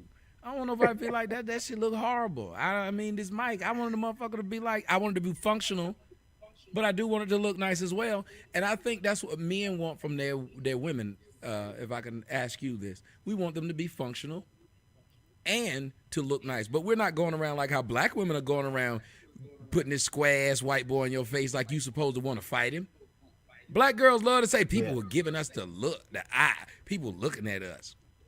Nobody looking at your ass. They were looking at the fact that you walking around looking like an Oreo cookie sandwich. That they didn't know nothing else. They wasn't really giving a shit. They might have been wondering if he can afford to pay your hair bill. Nobody would sit up that mad. Most white girls know they could take a black woman's white husband. They don't think they can't take him. Right. He had to go through a lot just to take you around his family. Yep. And what people don't understand is these relationships where you fight to get in them, they usually fizzle real quick. You know what I mean? Because the excitement was the fighting. The excitement was your parents don't want you to be with him or her. The excitement is maybe people looking at us, maybe people hating on us. And then when you realize everything you wanted ain't there, I think that's what a lot of girls probably get from dating me too. They walk into it wanting the drama. They walk into it wanting to have people say, to go after them and make videos about them and put up their pictures and whatnot. They actually want that because they want to be a part of the drama part of what I'm doing. And then if they see there's no drama, it gets boring. There's no drama, I don't want to do that. I think in the beginning, I think with men and women alike, I think in the beginning when you're dating somebody, you have that infatuation period. You have that thing of the excitement of getting to know something that's new, to getting to see what it's like to be with this person and experiencing certain things in life together. That's all infatuating. It's exciting that way, and you can, definitely, fall in love with that. But then I think there's a part that comes to where you have to have some type of common ground. You have to have some things in common to where even once that initial part wears off, you guys can still hit on other cylinders to where it makes sense for you guys to be together and you enjoy each other's company at the end of the day just because of who you are as a person. And I think that is the part or the piece that our women are missing. They don't have that common ground. After when it's just you two and all of the bullshit is gone, the phones ain't ringing, and ain't no more likes to be liked on Instagram because you just can't plug in and all that other shit you used to getting attention from. When it just comes down to just you and this person in a room together, now what do you really have to offer as a person? I think that our women don't have that part figured out. They don't have an identity when it comes to that. So that's where they begin to struggle. And because they struggle in that area, what they try to do to supplement that is the arguing, the shit talking, the combativeness, the aggression. That's what they try to use to fill that up. Even if they have to say, well, I'll make something up to pick a fight about so that we can have the back and forth. We get mad at each other. Then we'll come back and have great makeup sex. It's like that happens in a relationship period where you do have disagreements and you have great makeup sex. And makeup sex is fun and all that good shit. But if that's your common ground, if that's your everyday thing that you have to do in order to really stay engaged with somebody, then that's a problem. And that's usually because you don't have that identity. You don't know who you really are and what you really want and who you are as a person at your core. And when you don't have none of that, you dysfunctional. And that's the problem with women. Like, you can see women in several different cases. I've seen men date women, and they have these tumultuous relationships. She stayed with him, and he done got 19 other women pregnant while they was together. And then they finally say, fuck it. We've been together 15 years. We've been together through all this shit. Let's get married. And 6 months later, the bitch divorced him. Yep. So you stayed with this nigga for 19 years while he was fucking around doing everything possible. You didn't leave. You finally got him to marry you. Now you out. And that's what, to me, is scary about women in general. But you look at this story here, and let's see if we can bring in another phone call. But just the idea of women being okay with black. Like, I've never seen black woman go off on a black woman for interracial dating. 763, caller, you're on the air. 763-807, you're on the air. Gone. 770. No. 770, what's up? Yeah, hello? Hey. Hey, how y'all gentlemen doing this morning? I mean, I'm sorry, this evening. Good, brother. We're doing awesome. Talk to us. Yeah, I had a question, particularly for you, Tommy. Go ahead. You can hear me? Yes. Yeah, I wanted to know what makes you think you have any credibility or standing to take black women down a peg? I ain't trying to take nobody down a peg. Wait. Hey, stuttering ass nigga. Hey, let me answer the fucking question or get off of my phone. You fucking trolls are idiots. Y'all don't even know how to have a regular conversation like grown people. You trying to catch me in a corner, I get it. But if you ask a question, will you let me answer it? Or do you want me to shut the fuck up and let you go off on me so I can hang up and get back to my regular show, sir? I'll do it whatever way you want to do it. I wasn't gonna go off on you, but go ahead. That is what you were doing, because when you asked the question and I tried to answer it, you kept on talking. Okay, well, go ahead. Okay. I'm not trying to take the black woman down a peg, sir. So I don't have any credibility. Over top of my head, what the fuck does it say? The whore. It doesn't say that I'm a great dude. It doesn't say I'm the best parent. It doesn't say anything. So for all you fuck niggas who keep calling me trying to make something out that I've never said, and then trying to get me to argue against something I've never stood for. If he's supposed to be for black people, why is he doing this? I never said I was. If he's supposed to want to change the black, I never said any of these fucking things. So why don't you ask me what I'm trying to do? Because I ain't trying to take anybody down a peg. Okay, all right. I got your point on that, Tommy. But I've heard you make several references as when we talk about women being equal to men. So if you're trying to assert the fact that they aren't equal, then by definition that's taking them down a peg, is it not? No, taking someone down a peg is saying if they are saying they're fighting for equal rights, then I want things to be equal. If you're not going to accept the equal responsibility, then that shows that you are not equal to me. How is that taking someone down a peg when you're pointing out that the guy who says that he's a plumber has never done anything with plumbing in a house, and then you're just pointing it out? How's that taking him down a peg, or is that not pointing out a fact? Well, that's a bit convoluted and truncated. Okay, well then tell me. I'll look it up. I'll look it up, nigga. But why don't you tell me what's? Hold on. No! Stop it! Why do y'all keep doing that? Y'all niggas like hoes. Like y'all just keep on talking. We're supposed to have a conversation. You said it was convoluted. So tell me what about it was not understood so I can say it. But don't you diss what the fuck I just said and move on. You niggas is like hoes. Y'all just like women. You don't say I did something and then move on. You explain what I did. Okay. What was convoluted? Well, what's convoluted about it is, again, you said that women don't take accountability. I would like an empirical data showing where women don't take accountability. Do you have any empirical data to show categorically that women don't take accountability? Categorically. Once you throw the word categorically out there, let me throw something out there to you. If you claim you know all this to the point of where you wanted to call in and change the fucking dynamic of my show to what you wanted to talk about, not what we were talking about, when you wanted to disrespect the other man that's on the show right now. I was going to get to that, and Brian can answer too. But I do agree with some of the stuff that you say, but I think that you speak about those issues in a very hyperbolic way, which doesn't give due deference to the issue that, as I've heard you say, you're trying to get black women to do better. And not only that, I would also like empirical data showing where the government took the man out of the home, as you have asserted several times. Do you have any empirical data showing an influx of men out of the home in the black community and in another area of society? Yes. Can you prove that? Yes, I do, because you can go back. You can go back and you can Google it yourself. And while you're asking me this stuff, everything, I even got a shirt that say Google it, nigga.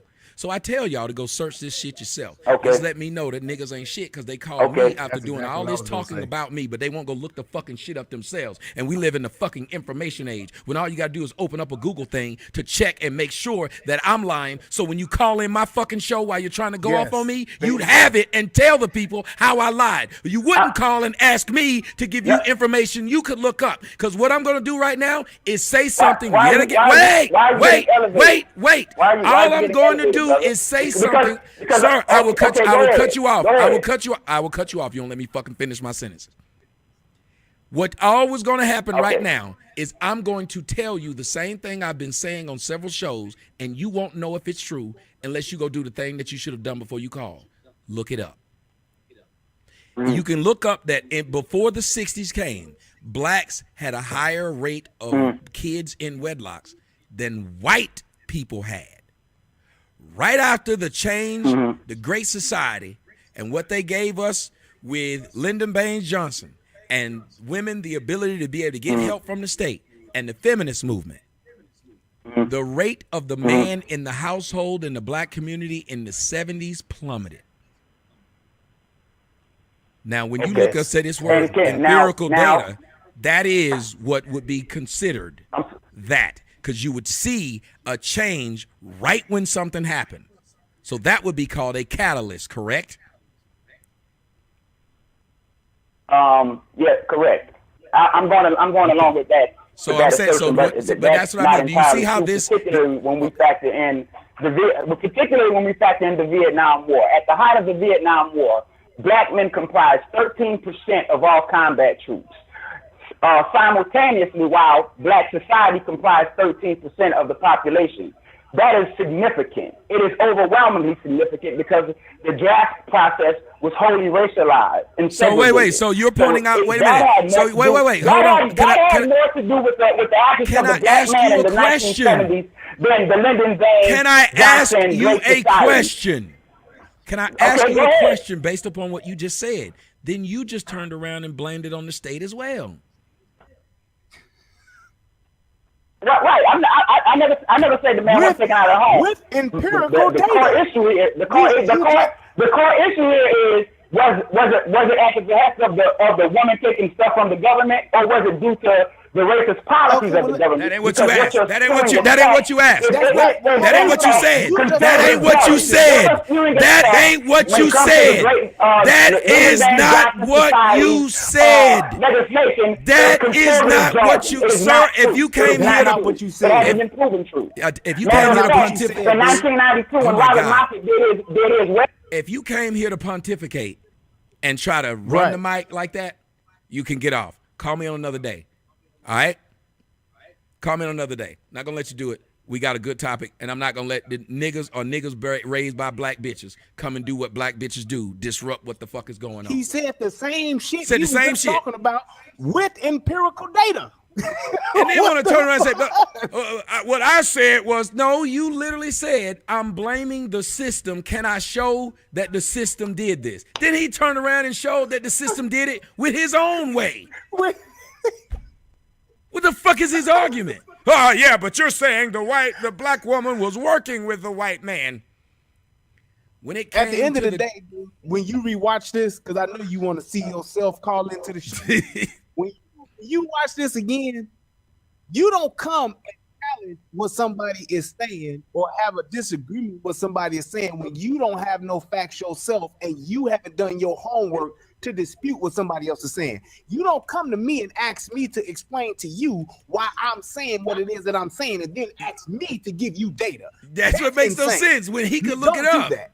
If I said, you need to do the research yourself and see what it is that you're actually challenging, as opposed to just trying to be one of the guys that's saying some shit about Tommy. Yep. You need to make sure that you got your homework together so that you can logically debate somebody and dispute what it is that they're saying and challenge them on their ideas, as opposed to just being one of the other niggas that got up here and just had their 2 minutes of fame where they can just talk. That ain't getting nowhere. And you wasting my time and everybody else's time. Exactly. And I'm like, wait a minute, you called in, want to speak directly to me. Okay, I get it. It ain't the place to do it, but I'll give you an opportunity. Maybe you missed the show last night or the other night where I was saying you can call in and talk about anything. We can go ahead and do that. Now, you want to call in on this show and ask me, what gives me the right to feel like I can do this? That's what do you Tommy, mean? can you take a moment and just chronologically explain to me your childhood up to your adulthood right now to this day? Tell me how you got here. I know it's off topic, but I just want to know. They think that talking about me in a bad way means that I no longer can say what I want to say. Just like that big old poopy pants. All these fools try to tell me what I can't say whilst they say whatever they want to say. I don't know this, man. What gives you the authority or the right to check me? What the fuck is your background? What the fuck is your past? This shit is stupid. Come to me with a real question, not what gives me the right. The fucking fact that YouTube is free. You don't ask a fat person what gives them the right to talk about diets. I ain't seen y'all motherfuckers fucking with David Duke or none of these people. Y'all just fuck with me. That's what's pissing me off. The so-called pro-black people are never going after no damn white people. Just me. 5, and 6, then when you do that and you tell them what it is, then they say, well, calm down, man, calm down. No, you don't come knock on my door and talk crazy to me in my house. Right, and I'm supposed to be calm about it. My doorbell, nigga. Shit. And even in the midst of me being not calm, I can still hear him. These niggas can't. I heard that man just say hello right there. What's up, 562? I don't understand why people's ears don't work when their mouth is working. Yeah, man, that was fucking insane. Let me tell you how you're wrong and prove that you're right. This is fucking retarded shit, man. Man said, let me tell you how you're wrong and prove that you're right. I don't want to. I don't want to change the subject, and I don't think I am, but it's a very, very related. It's not just in my life. Like I'm a bisexual dude, and I don't know if you've read about this, but now white dudes are getting policed for saying that they're not into black dudes online, and all these like super pro black guys are saying that gay white guys should be into gay black men and all this shit like that. Now it's all racial. They're breaking it all down on racial lines because everyone wants the white cock. Why is it that everybody wants? Because I get it, because there's a bunch of Asian men who are disappointed in the fact that their Asian women really want white men. Yep. I feel bad for those guys. But I feel bad for them, too. Only thing an Asian man really got to offer a black woman or any woman is respect. Like, he might be able to do some karate or something. He might. I don't know, man. I hear those guys have a strong pin pan, man. They got a small dick hand. That dick game, boy. You ever been with an Asian woman? She could have been an Asian porn star and still feel like she a virgin. You know what? Let me tell you something, man. I used to talk a lot of shit on Asian dudes, and I still do. But one time I saw this one Asian dude in a porno. His dick was small, but the motherfucker was doing cartwheels on top of that woman's pussy. He was putting in the work. I seen him do that when they did the spinning and shit. I was like, that don't even look like it feels good. He was spinning while his dick was in. I kept being like Chris Rock. He's spinning, nigga. He's spinning. That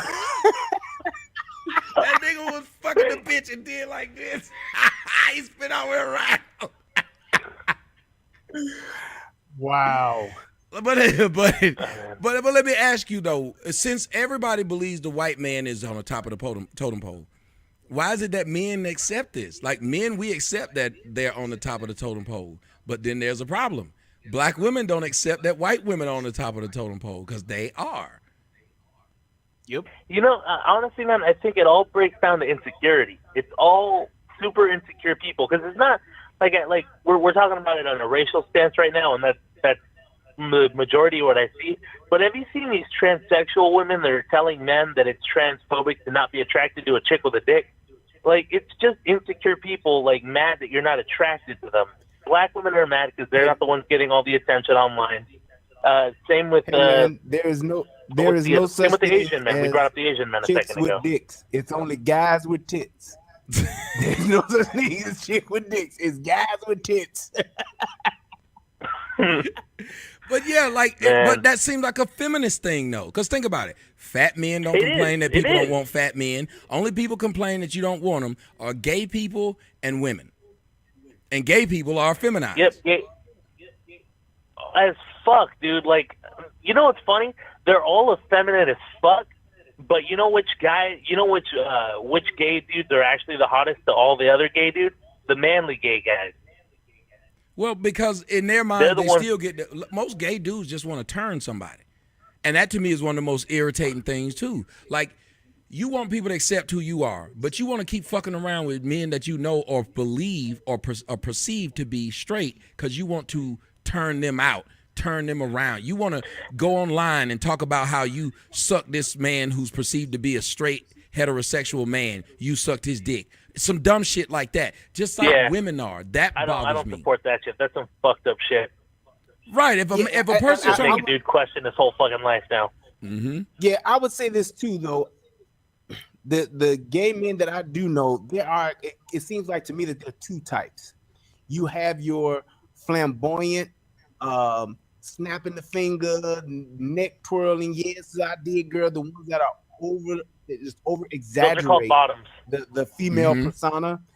But then you have your straight up, everyday, button up with the sweater, vest, or whatever it is, gay guy that is gay but acts like a dude.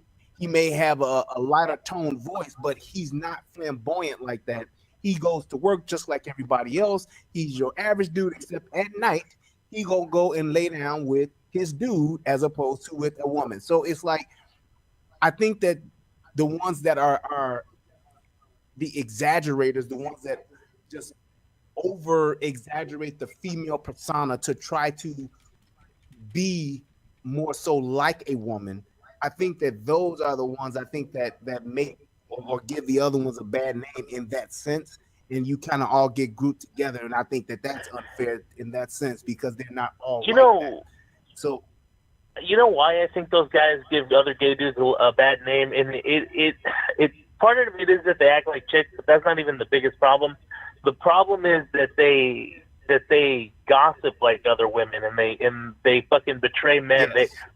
Those gay dudes are basically on chick team. They're uber cucks. Yep. Yeah. Yep. Exactly. Like I said, I'm bi, but most of my friends are straight guys. But the few gay guys that are my friends, they're not those fucking flamboyant gay dudes. They're just like the ones you were describing, just like. They might have the higher inflection in their voice, but they just act like men, and like they know that right now, as the way the system is right now, it's against men. Yeah. Yep. So sorry, man. I guess we kind of just changed the subject. No. I accept the commentary, and I agree with what you're saying, and I want to thank you for the phone call. And I think it's gotten to a point with all of this stuff. And I like what he said. Look, the white men on top. White men are on top. And we don't have a problem saying it as black men, so I don't understand why black women are having such a problem with acknowledging things that really happen. When black women were talking about black men don't take care of their kids, too many black men are gay, too many been in jail, we had to sit up there and eat that shit. What show did we get to go on to and say that black women were lying? Yep. Oprah got rich and nobody had a problem. I remember a while ago, I remember hearing you say, you talked about the 90s in the talk shows, back when Oprah was doing her Jerry Springer style talk shows, and the Jerry Springers and the Jenny Jones and all of those women, the Sally Jesse Raphaels, the Geraldos, they did have shows where they talked about black men or men in general, not taking care of their kids. Ain't no black men out here. The men are either locked up or in jail, or they either in jail or they gay, or they got several different. There was a true just onslaught of just the negative connotation. You want to talk about bashing and slandering? When they thought that bashing and slandering, we got in the 80s and 90s, and nobody called it bashing. Yes, nobody called it bashing. Yeah, and it's like if there were, you won't see a show like on any talk show about women in that same light. Won't be made, won't be had, won't get an air date at all. Won't even get a pilot where that's like the topic of discussion, to where that's where people are talking about, what's going on with just some of the negative things women are doing today. You won't hear it because they automatically get, no matter what's wrong, they get the instant get out of jail. I'm a car. Yeah, and that's the sad part about it. Let's see if we can sneak in a few more good calls up in here. 213, caller, you're on the air. Oh shit! Oh, Tommy. Yes, sir. What's going on, man? Your voice is really low, bro. I be listening to you. Your voice is really low. Hold on. Let me put it on speaker. Take it off of speaker. Hold on. Shit. Hello? Yep, but it's really low. Okay. My speaker not on. I'm gonna try to put it on speaker, but I'm gonna try to talk louder. Tommy, my name's John. I'm from Compton. Me and my boys, we be watching you, man. We need help out here. Well, talk to us. I'm gonna let you talk, but go ahead, speak. Man, it is a double standard, man. I'm 16. Me and all my friends, we listen to you. We found out about you. I ran into one of your videos on accident because I was looking at the little sport. I ran into you like 3 years ago. You got me on in the background. I can hear it. You have the show on in the background, don't you? Mute the show. Yeah, mute the show and then just rewind it so your boys can hear it afterwards. As soon as we hang up, then you can rewind it and let them hear it. No, I don't got the show on in the background. Oh, because I can hear it repeating itself. Yeah. I don't know why. Shit, hold on. Do you have me on speakerphone now? Yeah, I got you on speaker. Get me off of speaker. Put the phone up to your mouth. Yeah, go ahead. So you said there is a double standard. You being a young man in probably high school, explain what you've seen in the way of this double standard. Okay, this double standard. You can't date no Mexican women, no white women, no nothing. No light skinned women, never. That's what they hate. All you can do is date dark skinned women. It's just sad. I remember your mama don't even like you dating no light skinned women, hardly. If you date a white woman, my friend he got kicked out for dating a white girl. Somebody asking the question, they said, if he's 16, isn't it a school night? Shouldn't he be in bed? It is approximately 8:56, and what none of y'all in bed at 8:56 at night. He's in California. Now one of y'all was in bed at 8:56 when you were 16. Nah, it's like it's a different food, but I'm talking about yeah. Man, your phone is just doing some shit. Man, young, we trying to give you your night, man, but your equipment is just your struggling. Phone is not conducive to convo. Maybe you should text me everything you want to say. Just read it. Hey, young, I could definitely. I heard the part that you did get out. It definitely made a lot of sense, and that's crazy that that one of your friends got put out the house because he was dating a white girl. That's wild, man. It's like I totally get what you're saying, man. That I agree with you. There is a double standard, but it's like I'm glad to see that some young cats like you and your boys, man, that you guys are exposing yourselves to something different, man. Yeah. I hope that you guys can check out the show, man, and a lot more of Brother Tommy's pages and stuff, man. Think you can learn some stuff. You ain't got to be exactly like it, but you can sure learn a hell of a lot from him, man. Yeah, One of the smartest dudes I know. Yeah, I hate that I had to cut you off, young brother, but y'all mics is doing some things tonight. Well, I don't know what it is. 202, caller, you're on the air.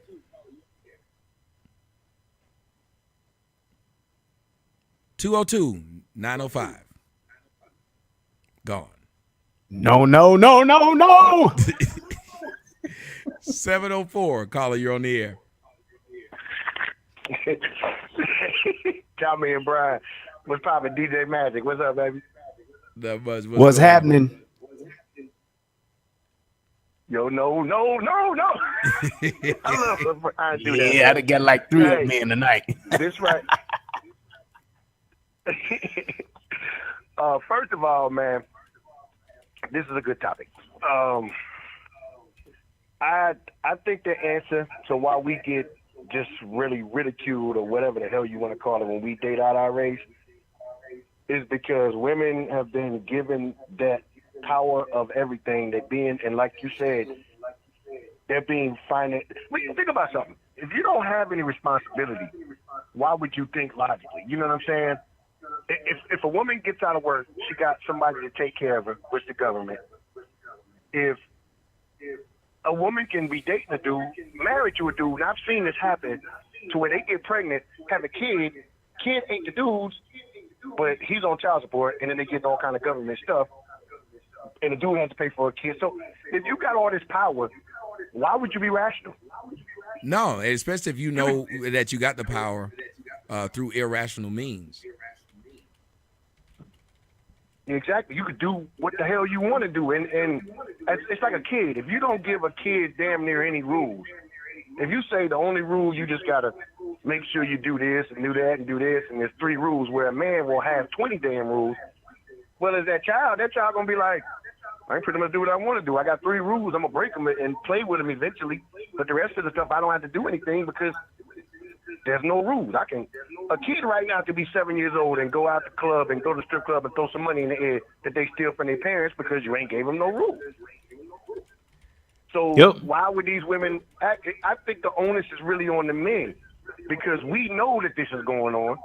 We know they don't respect us.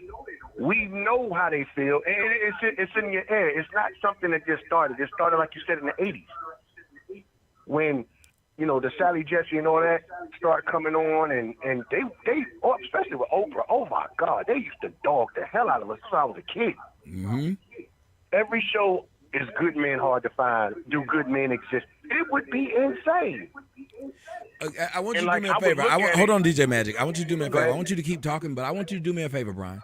If you could, turn your speakers down right now, and then I want to see if the echo exists. Just turn it down for like 30 seconds, and I'm let him talk. Go ahead, speak, DJ Magic. Okay. Am I still echoing over there? Nope, it is. It's his. Yeah, That's it's me? his. Yeah, it's yours. As soon as you Okay. turn it down, it went away. What's happening is him speaking is making it come out of your speaker into the mic that it's coming back, so it's just reverbing that way. But go ahead, brother. Oh yeah. Before I keep going, let me say you look really Dapper Danish / Hugh Hefnerish / you look really dapper over there. You look rather pimpish over there, young man. I look Debonair. What you got on there, Tommy? I look Debonair. You look. Yeah, There you we look go. real Hugh Hefnerish over there. You know what I'm saying? But He Go ahead. he looked like Sundown from Top Gun.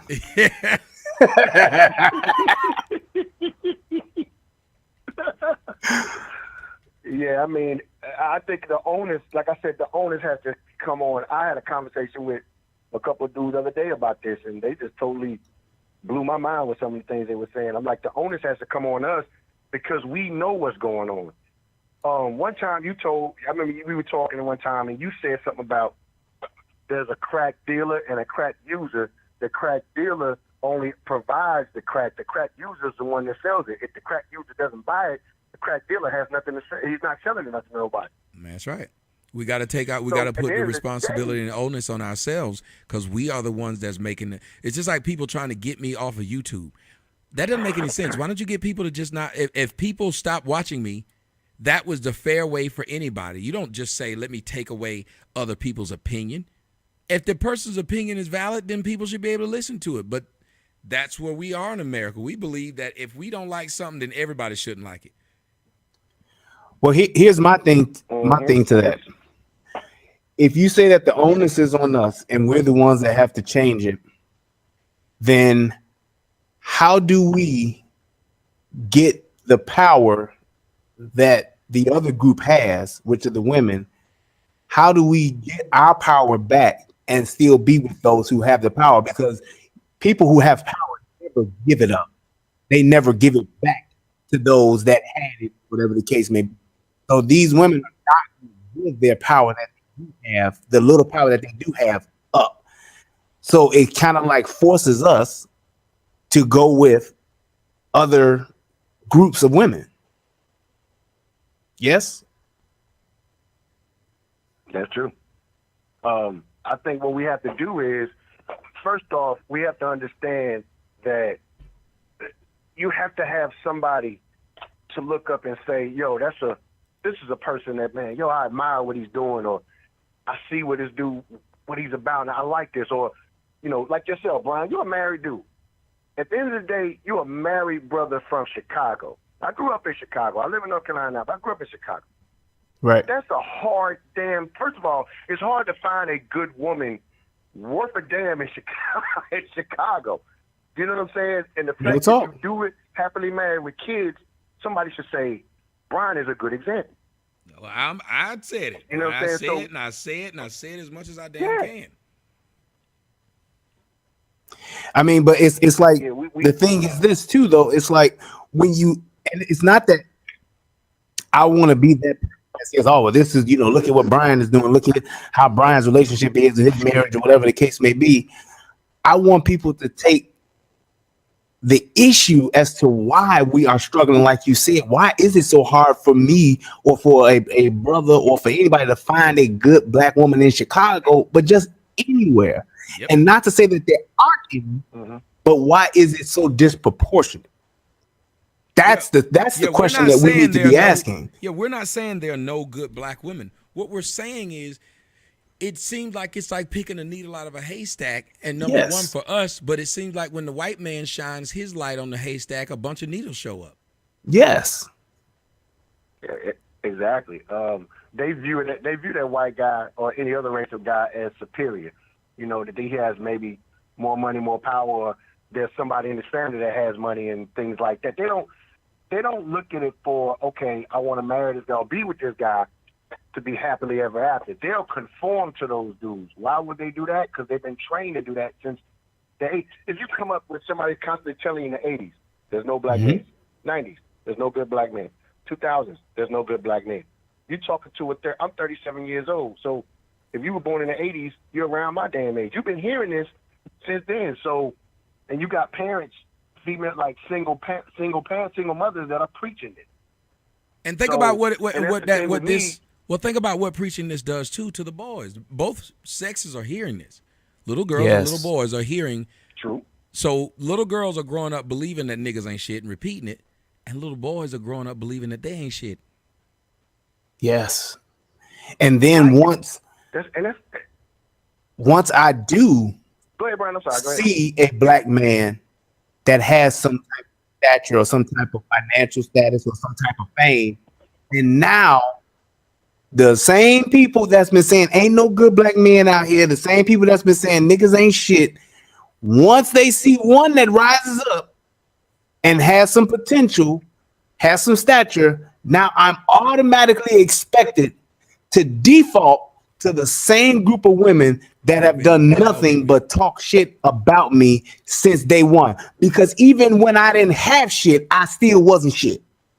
I was less than all my life until I got something. Now, once I have something, that same group of people that talk shit to me and down me because I didn't have shit, because I was broke, I ain't had lady boys out here and all of that. All of those women want me to select them to be with me and to share my life and to share all of the resources that I have with them. How does that make sense? Mm-hmm. How does that make sense? Because when I'm a young dude, before my body has grown into me being able to play basketball or football, when I'm in elementary school, I'm talked about because I don't have the latest clothes. I can't rap. I ain't out here trying to act like the thug dude on the street. So I get no respect and I get no attention from this group of women. But once I have that summer where I shoot up 2 feet and now I'm 6'8" and I'm a sophomore in high school and I ain't got no car, but now I'm looking promising. Now those other women that's been talking shit about me for 15 years, now they want me to take them where I'm getting ready to go or where I have the potential to go. Just like I didn't understand how the same girls used to call me black and crispy got mad when I started dating white girls. Wait a minute. What the fuck should I do? They don't feel I'm too black to date. They don't feel my dark skin is ugly. Now that I'm with a white girl, you tell me I think I'm too good because at the same time when I was with the white girl, I became the fucking athlete of the fucking school. I was that nigga. Yep. So now they were saying I should have been with a black girl, but what black girl was I supposed to be with when they'd already proven they don't like me? They didn't like me in middle school. Only people would talk to me was white girls. Yep.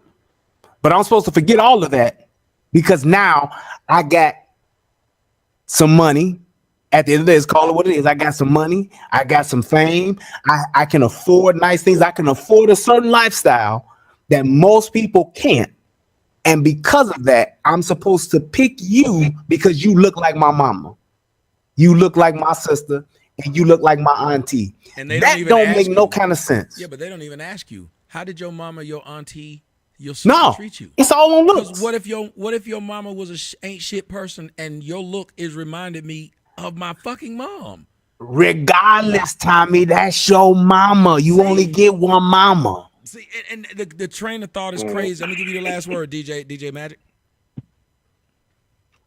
And that what y'all just said is so crazy because me and my brothers get that. Out of all my brothers, there's 5 of us. There's 5 brothers. I'm the only one that dates black women because my father was black, born in Jamaica, but my mama's a French Indian, born and raised in Haiti. You know what I'm saying? My mom is a white. Your mama's Haitian. a French Indian. I mean, people be like, well, my mom was a French Indian. She's a French Indian. Wait. Whose side did she pick in the War of 1812?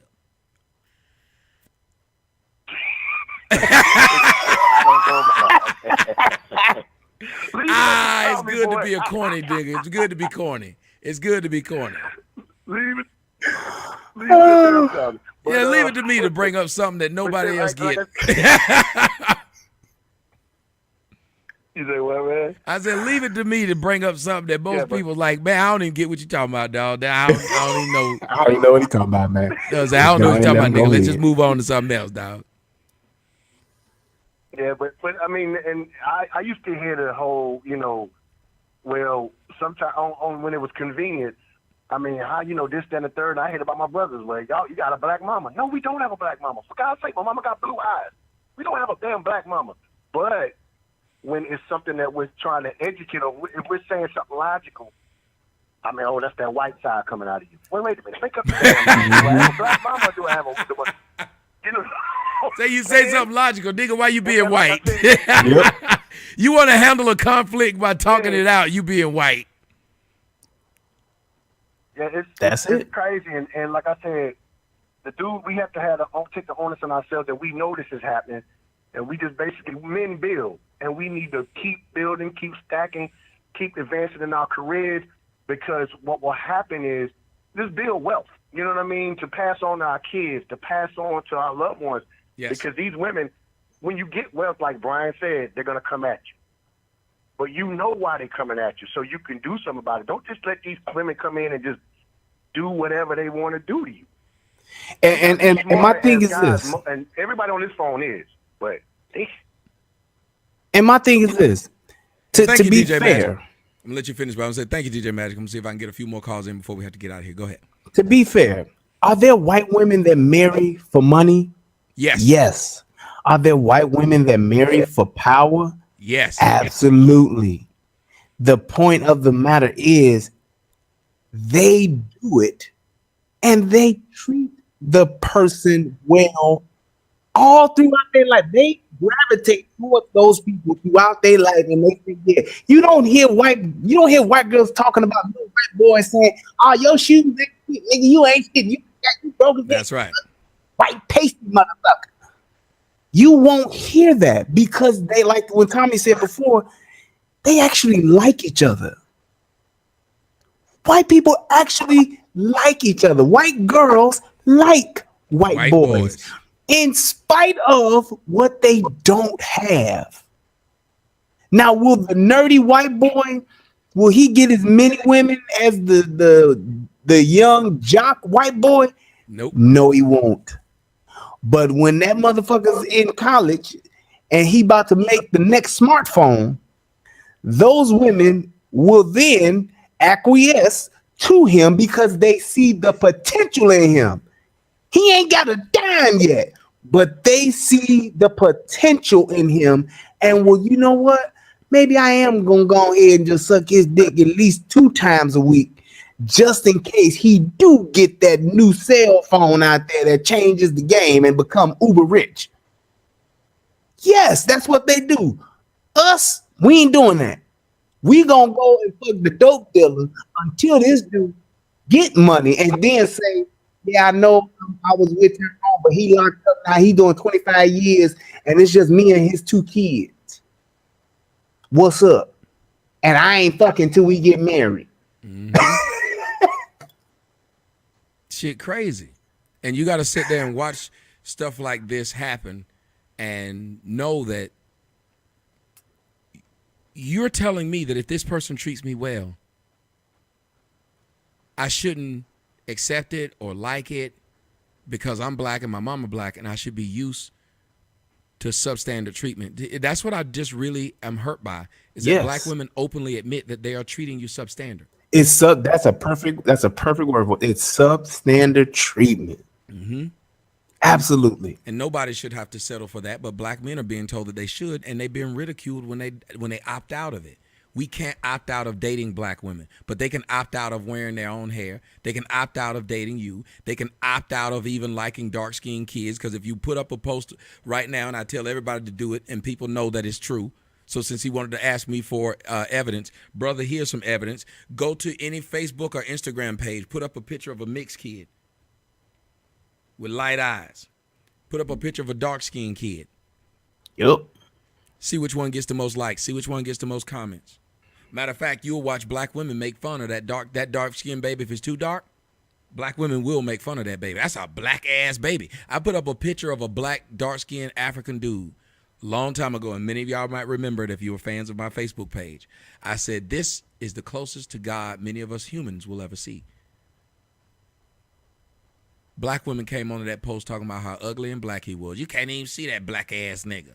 I didn't know nobody could get that black. These were the comments the black women were making. I said, it's a strange thing. 408. That's right here in that's right here in AZ. Hello? Hi, hey, 480, what's up? Hello? Hey, what's up? Hi. I wanted to give my opinion on the topic. Sure, go ahead. So, I've dated both black and white guys, and I grew up in a house where the women were submissive to the men. Regardless of what the men did or X, Y, or Z, they pretty much stuck with them. Even though they were miserable, they still stuck by them. So with that being said, from my own perspective, when I did date a white guy, I did notice I was a little bit calmer. I wasn't so quick to jump to conclusions and, jump down his throat because maybe he just didn't know. As opposed to when I was with my husband, I found myself more aggressive toward him. Mm-hmm. If that's a good way to put it. And it was only because we couldn't find a way to communicate. We as black people are too hard on each other. White guy than it was for me to talk to the black guy. Yes, because the white guy expected more from you. You were too familiar. He never expected anything from me. Well, no, what I mean is we're too familiar. What I mean is we're too familiar with each other as black people. Even when we're doing service for each other in the service industry, if a black person comes up to a black person at the counter of a restaurant, the black person gets familiar with that black person and talks to them in a relaxed way instead of a professional way. This is true. We always want the hookup. At a restaurant, and I've done it before. See? So once we do that, it is not a bad thing if we love each other and all that crap. But it does become a bad thing when we're so comfortable with each other that we will mistreat each other. That's, to me, is where a bulk of the problem comes in at. Yes. The only way, like you said, as far as not being as combative or aggressive, the only time that a black woman would do that with another black man is when he has some shit. That's my biggest thing. I'm talking about, why not be that same sweet, supportive, subservient, whatever you want to call it, just that helping hand that you would do with the rich black dude or with just the standard white guy. Why not be that way with your average black dude? The same black dude, and I ain't talking about the ones that's the super nerds. I'm talking about the same black dude that ain't no super athlete. He ain't no super geek, just your regular middle of the road dude. Why doesn't he get that same type of treatment? Because that in itself is the difference between us and other races. Your average Asian chick will get with the average Asian dude and they will be fine together. Yes. Your average Hispanic chick will get with the average Hispanic dude and they will be cool. They will make beautiful music and beautiful families together and live their lives in their average middle of the road, what do you call it? Middle class life or whatever you want to call it. But when it comes to a black woman and a black man, if he ain't on top of his shit to where he has resources, money, and has that status, then that black woman will either treat him like shit, or the minute she gets a little bit ahead in life, she will drop him like a bad habit and move on, or call it the upgrade into something else. Mm-hmm. Go ahead, young lady. I will be honest with you. I'm currently in a relationship. We're going into 4 months now. I've actually tried a different approach with this one as far as how I talk to him, because, I've noticed his low points. Like when we first started dating, he had a job and it was at the stadium, the Cardinal Stadium. And it was sometimes maybe when we leave you type job. And from day one, I was like, you know what, don't worry about it. I got you. Let's just see where this goes, So I picked up a second job and I took care of the bills and I tried to make it to where he wasn't stressed out. He wasn't worried about anything. And going from there, over time, yeah, we have that relationship now where we can communicate without raising our voices. And we've never actually raised our voice. And I'm proud of that. And then two, I just helped him get a job where I'm at. Well, I'm still working 2 jobs. He's working up there in the same area with me. And we just got a car, which I'm really proud of. It just seems like it's not that. So wait, let me get this straight. You guys have been together for 4 months? Yes. You said we just got a car. I say 4 months. You said we just got a car. Can you explain that? Yeah. So when we started dating, we were both taking between bus and train to get to work. Okay. And I had a manager who had a friend who was selling a car. And, sometimes friends will sell a car cheaper to a friend than they will a normal sell. So my manager was able to help me find a car for like $300. It runs pretty good. And now we're able to get back and forth to work without having to figure in, this hour commute versus 15 to 20-minute commute. Let me ask you a question. How do you think men feel? Let me ask you a question. How do you think men feel when they know a woman has that much more power over them in a relationship? Even though it's a great thing that you're helping me, how do you think that's making that man feel when both of y'all had no car when y'all met? He didn't have a job. You had to help him, hook him up with a job. Now you had to get your manager to get you a car so both of y'all can have something to drive. What is he doing? Mm-hmm. At the moment, he's working. He's actually talking about getting a car. He just found a car he's looking into getting now. And here's my thing. Try to build something together Let me say this. So there's a difference, and I think that our women don't understand this. There's a difference between building with somebody and actually financing or sponsoring or just completely, totally supporting somebody. It's like you should have it. I understand your intention and what you're trying to mean well, but if you want your man to stand on his own, you should have that expectation at the door. But I want you to hear what she said. And I don't know if you caught it, and you can tell me if you did, and I don't know if she even caught it. When you're saying I decided to try something different, yeah, I've seen a lot of black women decide to try that different. That dude that just got out of jail because they think they have more control over him. That dude with no car because they think they have more control over him. That dude who they got the job for them because they think they have more control over him. Because if I got you this job, guess what I can do if you don't do what I want you to do? Yep. If I got this car for us to go back and forth to work. If I got this apartment because it's in my name, not yours. Because it sounds like a lot of this stuff that you've been saying so far is that it's your stuff. You've worked to get y'all stuff, but it's still your stuff. So what you decided to try that was different from what it sounds, and I could be wrong, and you can please tell me that. Sound like you decided to get with somebody that you felt was in a weaker position so you'd have more control. Yes. Actually, no, that wasn't the case at all. Go ahead. When I met him, he was somebody who was completely different from what I was used to. Like, I used to go for a certain type. I used to go for the bigger guy, the taller guy.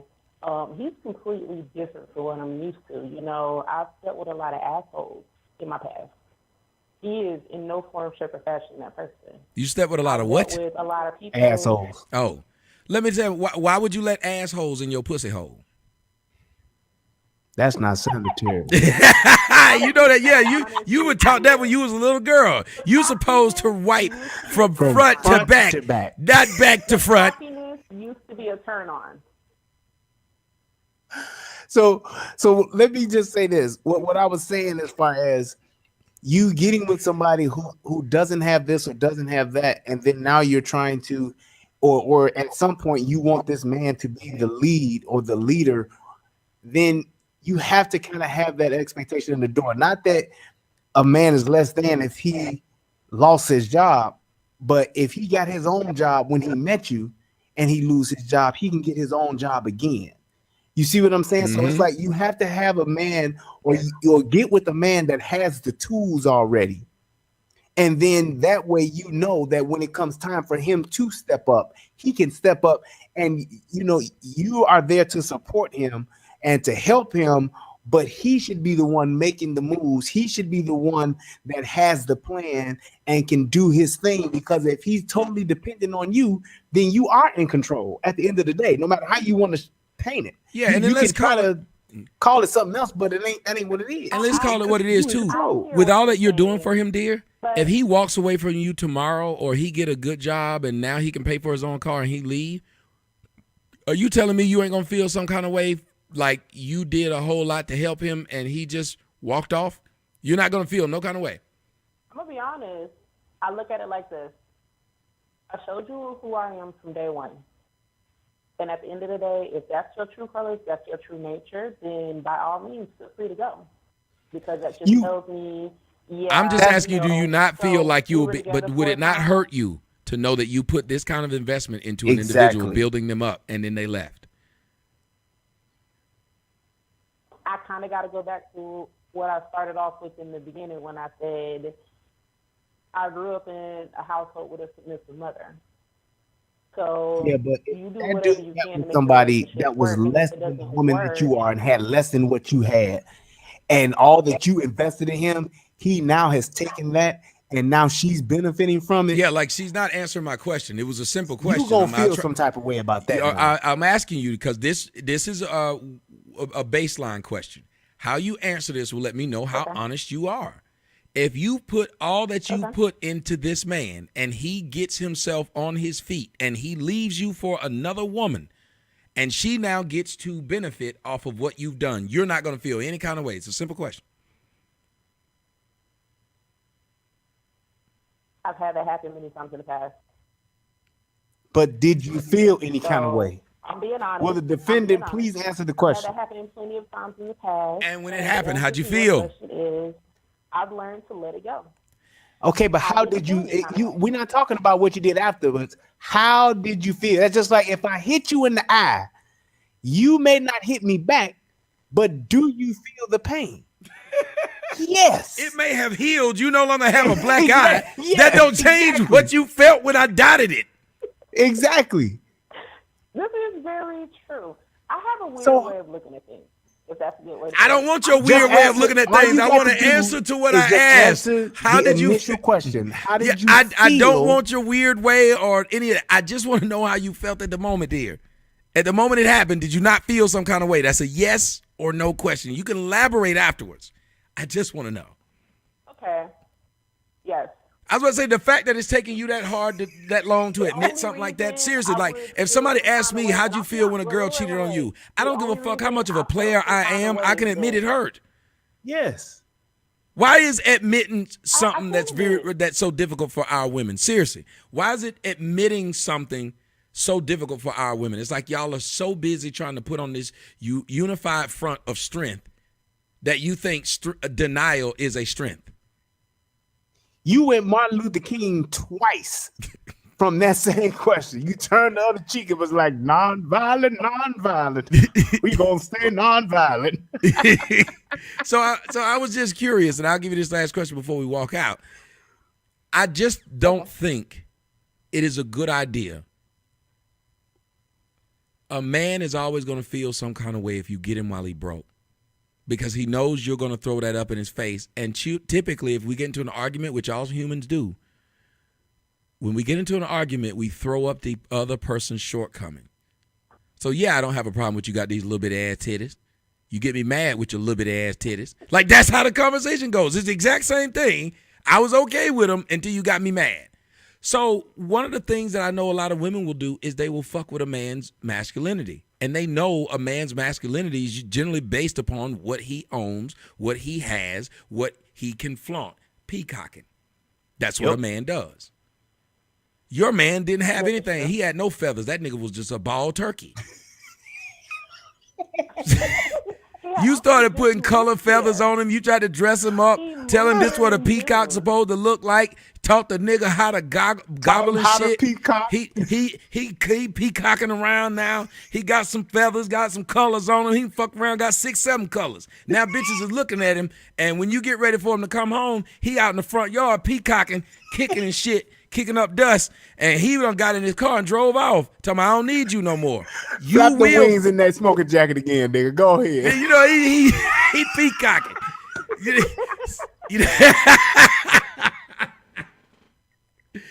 You gonna feel some kind of way. Now, will you get over it? Yeah, we all get over it.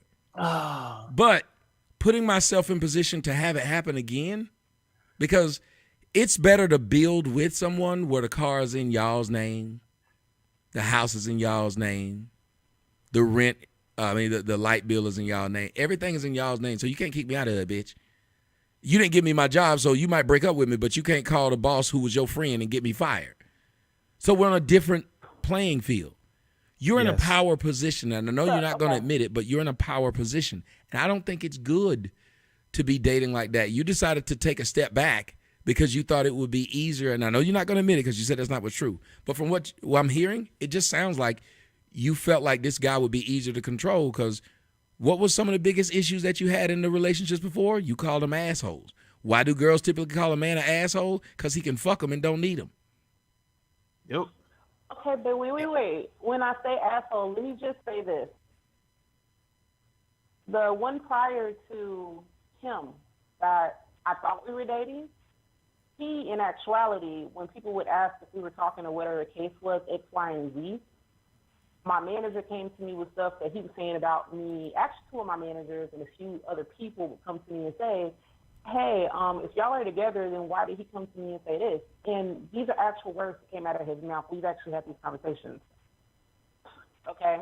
The guy before that, it was a constant, go do stuff by yourself. I'm going over to my female friend's house. I'm staying the night over at this female friend's house, but we're supposed to be in a relationship. Okay. All right. So here when we go. I say assholes, it was more of, these are the things you chose to do instead of bettering the situation. We could have gotten to a different place had you actually tried to work things out or do things differently, you know? I hate to stop you, but I have to do this now. So can you be, let me first ask this question. Can you be transparent with me for a few minutes? Yes. Okay. How tall are you? I am 5'5". How much do you weigh? 310. How much? I can't hear you. How much? I didn't hear you. How much? 310. Bam. Okay. So here we go. The asshole that you have selected, the things that you have allowed men to do to you and how they have treated you, all of that comes back to you and your self-esteem. It is how you view yourself, which is how you have let these dudes do this to you and treat you the way that they treated you. So now with you saying that you're trying something different, you picked a man that had less than and would be in need of what resources and what money that you may have, because what you were trying to do, you was trying to purchase his loyalty. You was trying to purchase his being nice to you, his having respect for you because of what you could give him. So with everything that you have about yourself and things that and how other people have treated you, it's because you yourself haven't set those standards high enough to where you demand those type of things up front, the common courtesy, as opposed to it being something to where, well, this guy was just an asshole, or this guy was just a dick, or he just didn't treat me right. He did. Those did that because of your self-esteem and how you thought of yourself. You didn't think that you were worthy enough to have a guy that would think it's okay, that it's not okay to go and spend the night at other girl's house. You thought that, well, at least I'll have a piece of a guy instead of my own guy. So it's kind of like the things that have happened to you in your past, as bad as they are, and as tragic as it may be, and I'm sure they make you sad when you think about them. Those are things that you have allowed more so as things that have just happened to you. You understand what I'm saying? And the way that you can truly get somebody that is going to ultimately enhance your happiness, not make you happy, is once you make yourself happy. And you have to make yourself happy by changing the things in your life that you have control over that will make you feel better about yourself.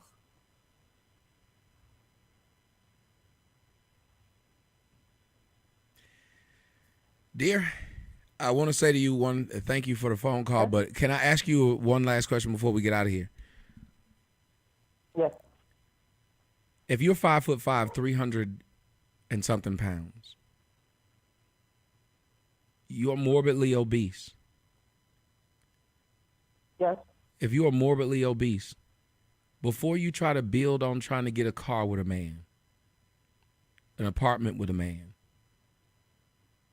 why wouldn't you work on yourself to get yourself out of the red? Because if you're talking about an engine, you're in the red right now. And it's hard for you to care about someone else when they can look at you and physically see you don't care about yourself. So if you're running into a bunch of men who are treating you like jackasses, you're asking a person to drive your Kia and treat it like a Bugatti, which means you're not acknowledging that you're in a Kia. Even if you're a chubby chaser, an individual that's that big, you're not even a chubby chaser anymore. Nobody loves you if they would be with you at that size and not tell you that it's unhealthy. Right. Anybody who's with you at this point, dear, and I make the joke all the time on my show, and Brian can tell you, what do I say? If I get broke enough, I'll find me a fat bitch. Do I not say this? Yep. Because I know a fat bitch will let me live with her, and a fat bitch will put up with a lot of shit. Actually had a conversation about 2 years ago. And when we were talking, I had told you about the things that had happened in my childhood and why I got to the point I'm at now. Mm-hmm. Okay. I'm going to be so honest with you. Part of the reason that it is hard for me to lose the weight, I am very afraid of things that might stand out more. And this is just me being honest. One of my biggest phobia is more attention. I know I have people look at me now, but I don't want that other side of the attention that I had growing up, because that's what made me eat the way I did. It's really bad habits to break. I'm working on that. It's just one of those things, you know. So wait. So you're saying you used to be fine and you got attention that you didn't like, so you ate your way out of fine? No. Oh. I'm saying from 3rd grade on up to my 11th grade year, I've dealt with grown men grabbing at me, touching on me, doing stuff to me. And that's when I started putting on. Did they stop doing it because you got fat? Did they stop doing it because you got fat? Actually, some of them did, yes. You said some of them did, and that means some of them didn't. In the church, I started out as I was a very small child growing up. And as time went on into my middle school years with the guy that my mother was with at that time, things started to taper down as I did start to gain the weight. I didn't get as much attention from those guys who were constantly on me and doing stuff to me. Like, so why would grown men be trying to holler at you ever since you was in the 3rd grade if you said you were small? It was the type of men my mother got around, to be honest. So that's not the men's fault. That's your mama's fault. Your mama was actually bringing around men who thought that having a child that you said yourself was small and not filled out. Because I thought you were saying that you filled out early, and I was like, well, that kind of happens. If your body fills out and matures a lot, you're going to get people who are used to mature bodies hollering at you. That's just like if I got really tall, you know who's going to keep on asking me to try out for the team? The basketball coach. He'd never seen me play any basketball. He just saw me at 7 feet. He didn't give a shit that I love math. He didn't give a shit that I was on the chess team. Am I lying? If you're a swole dude in high school and you just go to class and all you do is wear your nerd glasses and you do your work, but the football coach walk by and see your swole ass, what do you think he gonna say to you? Come to practice. Come try out. I'm tired of America trying to tell us that it's something wrong with a grown man seeing somebody with big tits, and he don't really know. He just like tits. The 13-year-old got big tits. All you got to teach the 13-year-old to do is not find any interest in people over 13. I actually started sprouting boobs when I was in 3rd grade. Okay, well, here's the thing to I that. ended up putting one of my mother's boyfriends in prison for 4 years. What did he do? He molested you or raped you? What happened? I literally woke up to him eating me out while I was asleep. And when the cops came in, he tried to use the excuse, I thought you were your mother. When you know as well as I do, you can see the light clear as day. In a dark room with the TV on, you can see everything, right? Were you in your mother's room? So, no, I was in the living room. So he just came in and just started eating pussy in the living room. My bedroom window where my baby sister was. He crawled across my bed. My baby sister was in the top bunk. He walked past my mother's room, past my sister and my baby brother's room to me in the living room. And your mother had a habit of being with men like this. She's currently with a man like this now. God, wow. I feel bad for you. So I want to ask you this then. Have you gotten any professional help for what you've dealt with? Because I got to say this to you. If you believe that gaining that much weight, that means you're harming yourself after you've been harmed by those people. Do you understand? It's almost like somebody breaking up with you and then you killing yourself. That person who broke up with you is going to tell all your friends and their friends that, yeah, that's why I broke up with that crazy bitch, because look at her, she killed herself. Like, you're going to validate what they're doing. What you're doing now by not taking care of yourself is validating how they treated you. I agree with you. Remember, do you know the old saying, the best revenge is living well? Here's the thing I want to say to you, Tommy. Go ahead, babe. Tommy, I listen to you all the time. Every chance I get, I listen to you, okay? Mm-hmm. And the one thing that I can honestly say without sugarcoating anything is I listen to you because, in a sense, for the longest time, and I still to this day, I don't know how to pick a man. I cannot tell you how to pick a man, how to tell if he's a good guy, what are the qualities to go for. I can't tell you that because I'm still trying to figure all that out. I'm 32 years old right now. Okay, so you're 32 years old, and everything that has happened to you as a child up until today, it is all a part of your story, and it sounds like there's a good chunk of it that is tragic, and there are things that were not your fault, and you were in a bad situation, in a bad environment, and you can put that blame on all of those things and say that's why you are the way you are today. However, if you don't first and foremost get professional help, and then secondly, control the things that you can control, because at the end of the day, unless you want to die, which is why I say you need to get professional help first, unless you want to die, being that obese is going to do just that. So why do that to yourself? Control the things you can control. Don't worry about trying to pick a man. Worry about picking a better eating lifestyle. Worry about picking a workout plan. Worry about picking things that you know that you can control that will make you a better person, whether it's mentally or whether it's physically. Those things impact you emotionally directly every single day. Do you realize that the choices that you make in men, the choices that you make in what you wear, the choices that you make in how you act and what you do on a day-to-day basis are totally result of your size and your story, what has happened to you over your life that you haven't dealt with? So if you got the professional help to help with your mind, and then you did and sacrificed and started to make the lifestyle changes to help your physical body, then that's how you will get on the right track, where you can not just pick a good man, but you will have a choice of the type of man that you want to be with. And you know that how you look and the way that you think is in total control and is in total check, to where those aren't a problem for you, because your choices that you made in men are due to your mental state and your physical state. Does that make sense? Yes.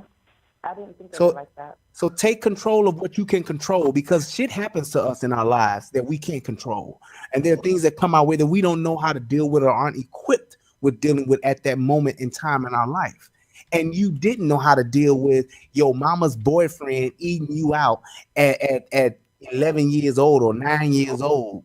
You didn't know how to mentally deal with that. You weren't equipped with that.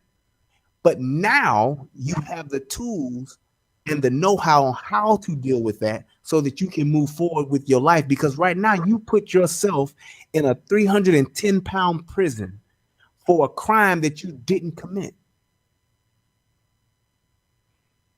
And the only way you can get out of jail is for you, because the jail ain't locked. It's just closed. So the only way for you to get out is to actually go and push the door open and walk out of it. It ain't going to be easy, and it ain't going to happen overnight. I can guarantee you that. But at the end of the day, if every day you getting up living in a jail cell, why not get up every day and work on getting out? Yes, ma'am. I have, since I've been here for 7 years. I have tried the gym. There's a gym right up the street from my house, as a matter of fact, I used to go to. I got a personal trainer, and I can do the workout. It's not the problem. It's the eating I need to help with. So you can give me a piece of paper and say, eat these things and you'll lose weight. That's not telling me how. That's not telling me portions or anything like that, you know?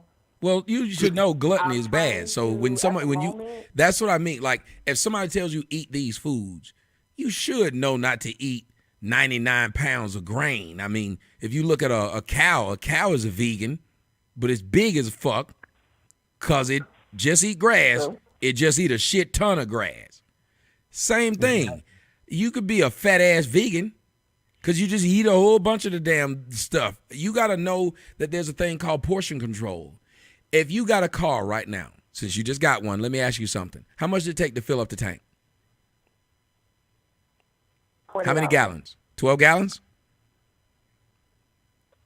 I'm not sure. Okay, well, we're going to say 12 gallons. All right. Takes 12 gallons to fill up your tank. You went and filled it up. To get home, it took out a gallon. So you got 11 gallons left. You drive up to the grocery store, you get rid of 2 more gallons. So you got 9 gallons left. You go to the gas station.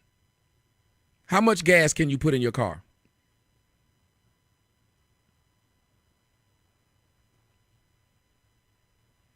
I'll answer it for you. 3. You put out 3, you can only put in 3. I'm sorry, I'm moving around. Go ahead. That's all right. You could only put in 3. If you were to put in 6 gallons when you only had room for 3, what would happen? It'd overflow. It'd overflow. Now imagine if your gas tank was made out of rubber instead of metal. What would happen if you put 6 gallons in when you were only supposed to put in 3? What would happen to your gas tank? It would expand. Now you used 3 gallons and it got back to where it was supposed to be, 12. But for some reason you stopped at the gas station again and put in another 6 gallons. Now when you get back down to the regular, because you didn't drive it that much, when you get back down to the 12 gallons that fit in it, the bladder of your tank is now going to be stretched because it just sat there with 6 more gallons over it. Do you understand how they do breast implants for women? If you have an A cup and you want to get up to a double D, they won't put a double D in there immediately. What they will do is put a B in there or a small C. Yeah, that's right. So what you've done is gradually destroy your body. It didn't happen overnight. You didn't wake up at 3:30. It might have been 3:30 p.m. or 3:30 a.m., but you didn't wake up at 330 pounds. That was some shit that took you a minute to do. So what people who gain weight like that need to realize, it's going to take you a minute to get rid of it. Yes. Brian can talk to you more on this because, Brian, didn't you drop a bunch of weight? Yep. Tell sure her. Did. Tell about the discipline it took. And with me doing that, it all started from mentally being prepared to do it, and then changing my lifestyle. Because like you said, you can go to the gym, you can hire a personal trainer, pay him $1,500 a month, and he can work out with you all week long, and you can burn 3,000 calories. But if you come home and you have a bad night because you're depressed, if you come home and you have a bad night because that guy that you thought was a good guy found out he was just using you, if you go home and you think about the guy who your mama's boyfriend who came over and ate you out at 9 years old, when you think about that, it puts you back into a bad place. And when you're in that bad place, you make bad decisions. And you may not go out and do something stupid, but you will damn sure go to the refrigerator and do something stupid. You will drive on your way home from the gym to KFC. You will go and get a Pizza Hut pizza and eat the whole pizza because it's just you. So you have to have balance. You can learn portion control. You can learn how to work out, but you also have to take care of your mind too, because those things that you're doing physically, going to the gym and committing to doing that, eating smaller portions and all of that, it will work. But if you're not balancing your mind, you're going to make wrong decisions. You have to have balance. It's just like people who have weight loss surgery and they gain it all back. You know how they gain it all back? Because they didn't change their lifestyle. Yep. Because they still have issues that they haven't dealt with mentally that didn't allow them to prepare. So they thought that a surgery was going to change everything for them, and it does for a short period of time. And if you don't change your lifestyle, don't change how you eat and how you relate to food, damn, did I just turn it back to relationships? Yes, I did. If you don't do that, then you're going to get right back in a bad relationship with food. It's a guarantee. It's a guarantee. So you have to get your mind together along with your body at the same time, because you can control the physical, you can control the mental, but you have to be equipped to do so. See, because it's just like people who have weight loss surgery and then they become sex addicts. They become alcoholics. It's because all they're doing is transferring how they relate to food. They're transferring it over to how they relate to alcohol. They're transferring it to how they relate to sex. Because those people who were 300 pounds, they didn't have as many men desiring them. Mm-hmm. And now that they're 200 pounds lighter or 150 pounds lighter, they've literally lost a whole person. They're a totally different size. Now they have more dudes that want to fuck them, and they like that attention because it's attention that they haven't had before. They're not mentally prepared to handle it. Yep, and they still got a fat girl's mentality. Yes, so they still think that because inside, in their mind, when they look in the mirror, they're still 300 pounds. And because they haven't dealt with what got them to 300 pounds, then now all they do is transfer that addictive personality to dick, to alcohol, to drugs. It's the same thing. So you have to be willing to do both so that you can truly turn your life around and change. Because it won't. I promise you it won't if you don't do it that way. Let me give you your last word, sweetheart. Okay. No.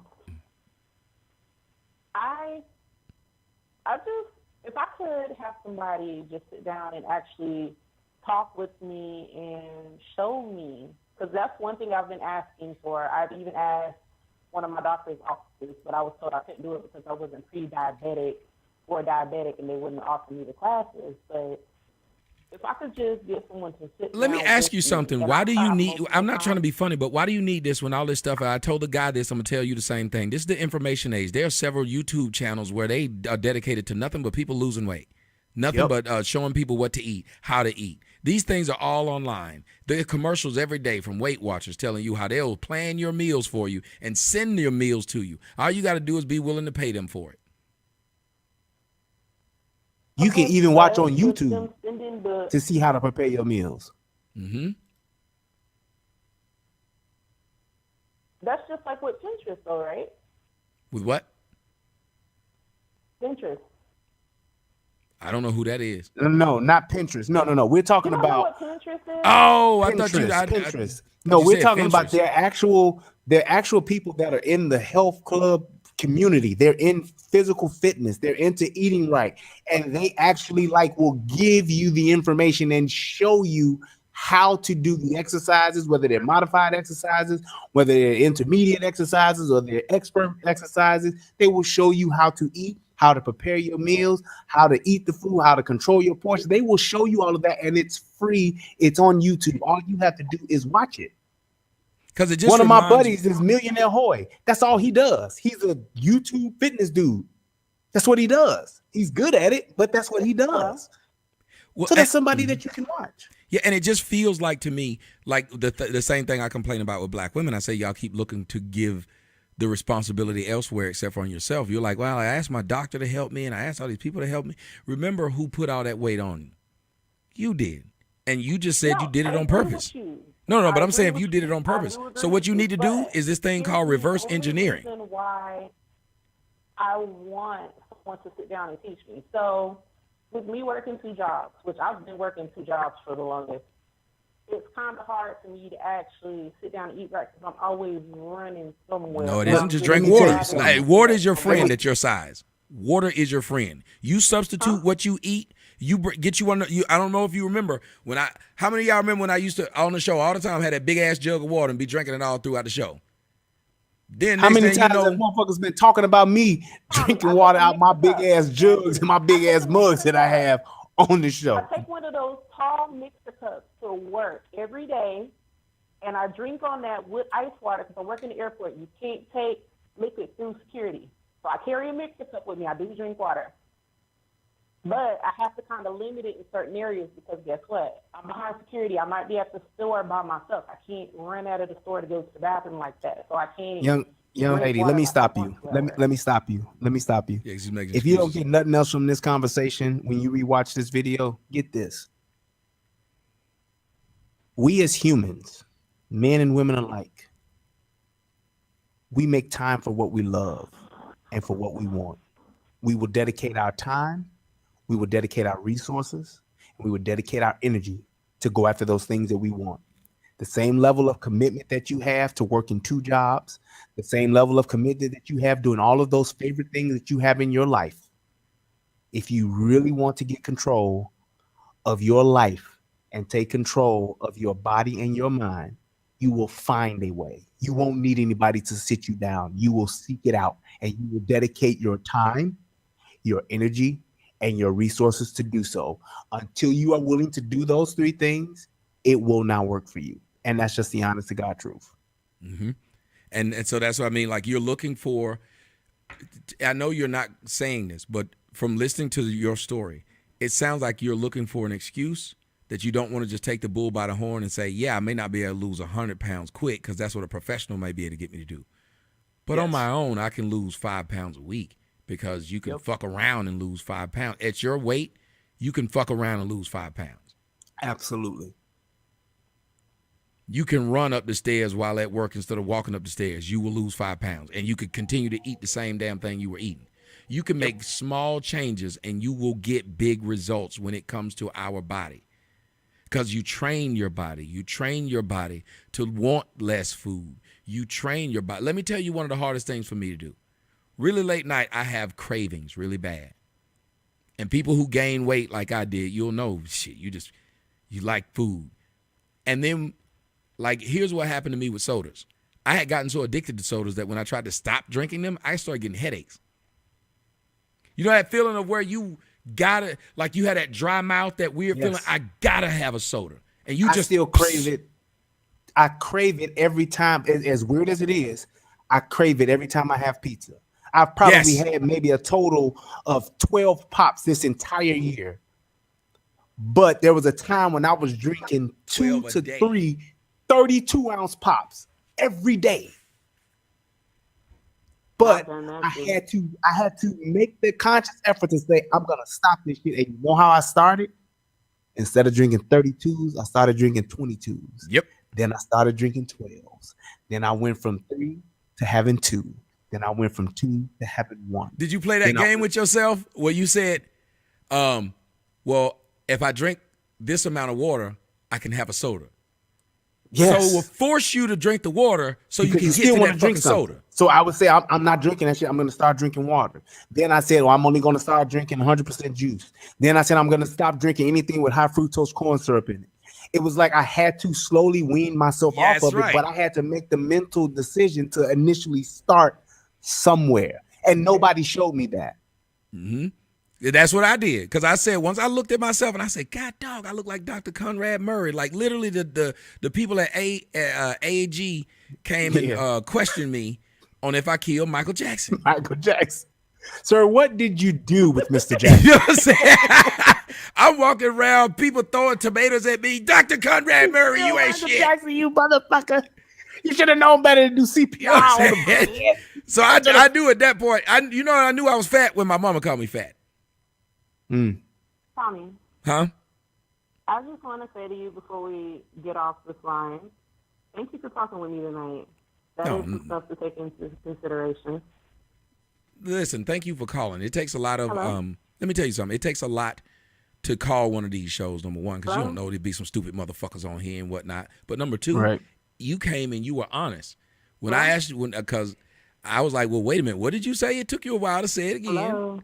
But you said it. And you're owning it, but what I want you to do is own more of it. Took you a long time to gain that weight. It's going to take you a long time to lose it. Just look at it as a process. I'm telling you, one of the best things I did was I said, the only way I can drink a soda is I got to drink this much water. But guess what would happen when I drank all that damn water? I didn't have a room for no damn soda. I had to piss. Yeah.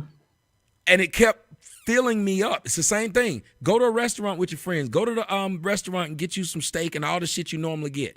But keep asking them to give you water before anything comes out and keep drinking that water. You know what's going to happen by the time they get to your course? You can't finish it. Yep. Then you start saying, well, since I didn't finish that, I'll just make that be my breakfast. Because don't allow yourself to eat it later that night. So now you still get you a steak, but instead of you eating a fucking steak and laying down, which is what we normally do at dinner, your steak became your breakfast and you burned it off during the day. You still got to eat a steak, but you ate it at the different time. Think about it. Something as simple as when you eat something can change the way your body processes it. That's it. And it's hard. It is hard. But if you want it bad enough, you will go get it. You will commit to it. Mm-hmm. Don't eat them damn ramen noodles, no matter how great they are. And if you are going to eat ramen noodles, here's what we learned in jail. What we learned in jail was you're going to eat ramen noodles, great. But the motherfuckers is full of sugar. Full of salt. And like there would be people, like the prisoners would have like headaches. They wouldn't come out to the cell sometimes because we'd be like, fuck, my fucking head hurt. And us as jailbirds, still somebody said, it's them packets of sugar, man, that y'all eating all these damn ramen noodles. You can't eat this shit every day and not think it's going to fucking affect you. But they were giving that shit to us in jail for a fucking reason. They wanted us to eat the worst of the worst food. So what did we start doing? Well, we still had to eat something, and all they was giving us was bullshit. So what they taught us to do was take half the pack instead of the whole pack, put it in there. They were like, because you still taste the flavor. It's just half the pack. And how many of y'all started doing that with your soup? You buy canned soups. It's full of preservatives. What I would do was pour everything out. I would crack it, pour all the juice out, because it's ain't nothing but salt and preservatives. Rinse it off, and then boil the noodles, the chicken noodle soup myself, and then season it myself without the sugar. Without the salt. That changed the whole dynamic of how I even ate.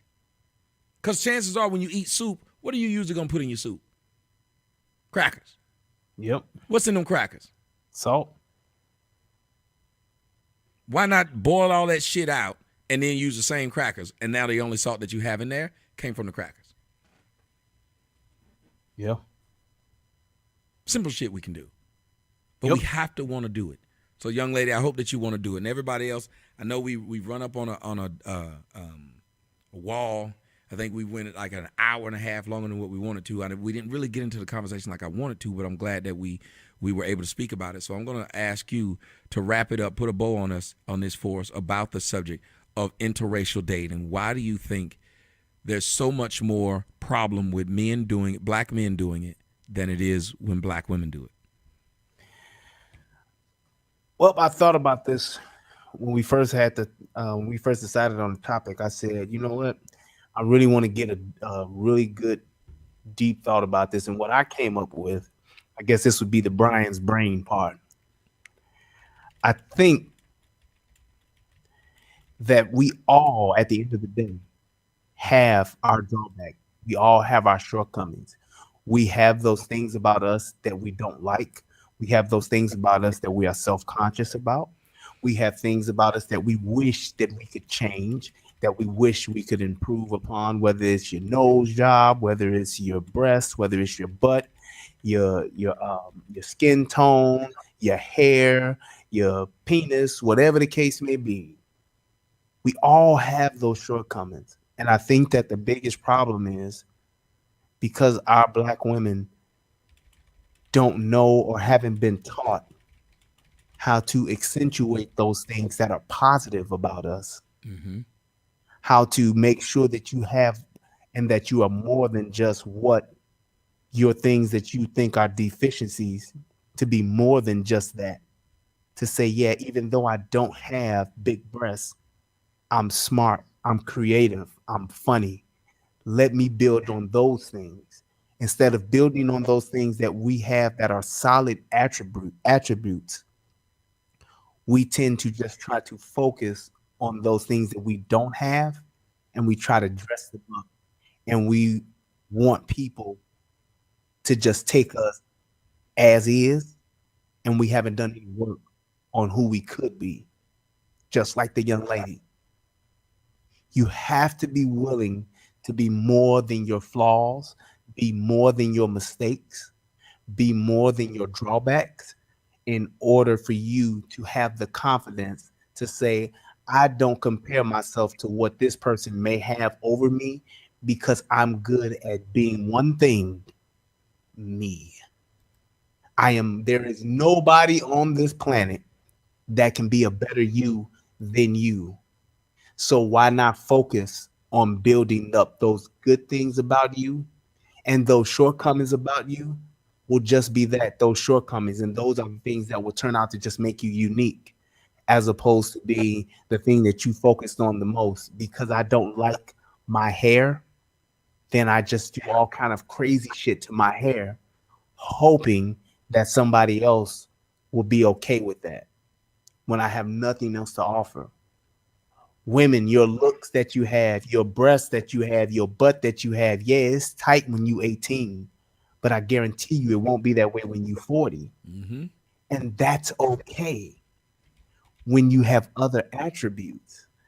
When you can say, yeah, I'm 40, and yeah, my breasts don't sit up like they used to, but when I was 18, I damn sure couldn't cook as good as I could as I am at 40. I think better at 40 than I do at 18.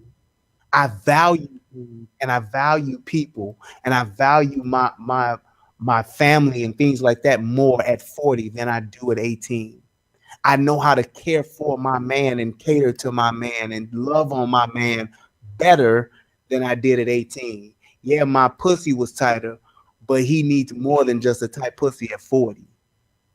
He needs more than just a freak under the sheets at 40. Because now what he's doing at 40 is he's building a legacy. Now he wants to be a grandfather in the next few years, if he ain't already.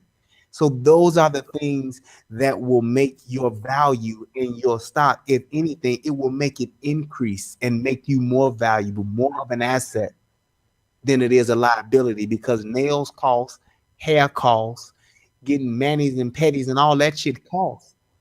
But you worth the investment when you have a great return. When all you doing is flaunting your ass and your titties and still calling yourself a hot chick, and you 45 years old, there's no return on that investment, because it's not real. That's a false reality that you've created because you haven't built anything else in your life. So build on those good things, build on those attributes, and be willing to become a better version of yourself. Yes, I did just tie that back to the rehab. Become a better version of yourself. So when you are 40, you can look back on 18 and say, yeah, I was hot and smoking then. But shit, now I'm so much better as a woman. I'm so much better as a companion. I'm so much better as a person that even though I was at 18, I'm way better now at 40 because that's what real men, that's what we value. What you bring to the table as an asset as opposed to a liability. Dear, and I want to say that same thing to you. I hope you're still listening. Most of this starts with ourselves. And just like with you being overweight, a lot of our black women are overcompensating. They feel like they have a shortcoming and they don't want people to acknowledge it. So they go out of their way to try and take, it's like the motherfucker who going bald on top of his head so he just grow a big ass beard because he don't want you to see it. The bitch who fat as fuck. Like this one girl said, you can't see my body. I remember was talking to her online. All of her pictures were that fat girl pose, you know, hold the camera way up here and show yourself down here. And I was like, she thought I wasn't going to see it. I said, she said, I carry my weight well. I said, if you carry your weight well, the one thing you wouldn't have to do is keep hiding it. Anybody carries their weight well with the right angle. That's right. Why Smoke not, and mirrors. Yeah, why not work yourself out to where you don't have to use the right angle? Yep. Quit being 90 degrees. And be proud of where you at. Because you're working on it. Mm-hmm. When you working on it, you see the vision on what you want to become and where you gonna be. So you all right. Just like building a house. When you got your floor plans, even though shit ain't built, you proud of that floor plan. Mm-hmm. When the foundation is poured, you proud of the foundation because you see what the house is gonna be. When it ain't shit up but studs, you proud of the studs because you see what it's gonna be when it's done because that's what you committed to. When you got up your drywall, it ain't finished yet, but you still proud of the work you've done because you are working on your own house. Be proud of your journey. It don't just come overnight. Don't just be instantaneous. Build some shit, work for some shit. Because when you work for it and you build it yourself, it's yours and can't nobody take it from you. It would be nice if we black people wanted to continue the black race with black people. And if we did that, we wouldn't have so many people being jealous of other people wanting to get outside of their race and stuff. Because it's almost like we're not jealous that they're dating outside of their race. We're just jealous they didn't take us with them. Like, to them, the other side, the grass is greener on the other side. So when they see that you go over there, they want to try to shame you so you'll come back. Yes. So that when they get a chance to go over, they can go over. Like, we all do the same thing. Everybody keeps saying, you do your videos for them white people. And I'm like, they're just making shit up. What do you mean doing it for his crowd is all white? And then somebody wrote in that dude's thing, but all I see is black people. Those are white people pretending to be black. How do you know they're white people? Right. Why won't you tell people how you know? But we don't want to go there. And when you see this idea of us pretending that we hate whites and got a problem with whites, you know what the truth is? The truth is the reason why this is even a conversation is because we're jealous and envious of whites. Yes. Yes. And there was a time when we would build our own and would be proud of our own. There was a time when people talked about Black Wall Street. We had Black Wall Street, but they tore it down. They blew it.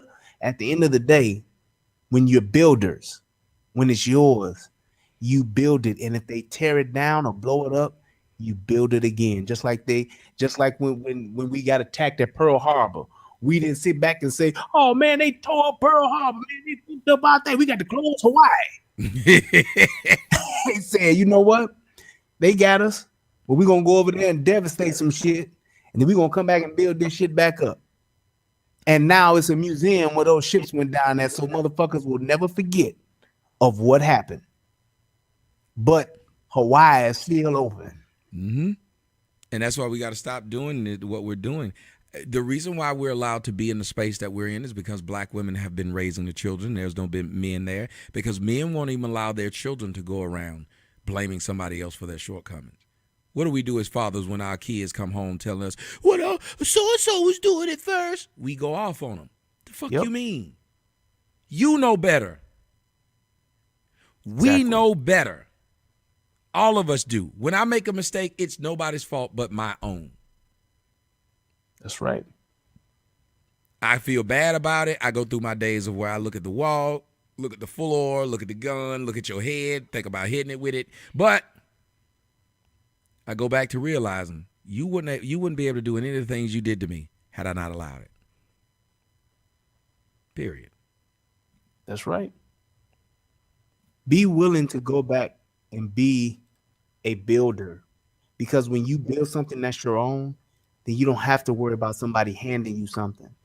You can, and just like people are scared of failing, you're scared of being, the person that don't make it. At the end of the day, if it's what you truly want and if it's what you truly love, then you deserve to at least give yourself a good ass try. At the end of the day, commit some time, some energy, and some of your resources to it. Because that, at the end of the day, is what matters. And that's why you can look back on it and say, it may not have been what I wanted it to be, but I'm proud of the work that I did. Case in point with me doing this right here, right now. I had a ton of doubts. I still have doubts. There are plenty of times where I say, well, man, am I doing the best that I can be doing? Can I be doing more? Yes, I can. But at the end of the day, I'm proud of myself even being willing to step up and step out on faith and do something that I truly love, just so that I can say, I've done it. I gave it all I had. I gave it the best try that I could. And if I turn out to be the next YouTube sensation, then so be it. And if I don't, I can look back and say, I'm proud of the work that I did, and I'm proud of the work that I did with Tommy, and it meant something to not just me, but to the other people that have enjoyed it too. Mm-hmm. And that's what it's about. I'm the same way. Hey, guys, thank you guys so much for joining us here on The Guru and the Whore. We're going to try to make it every Thursday, 9 o'clock.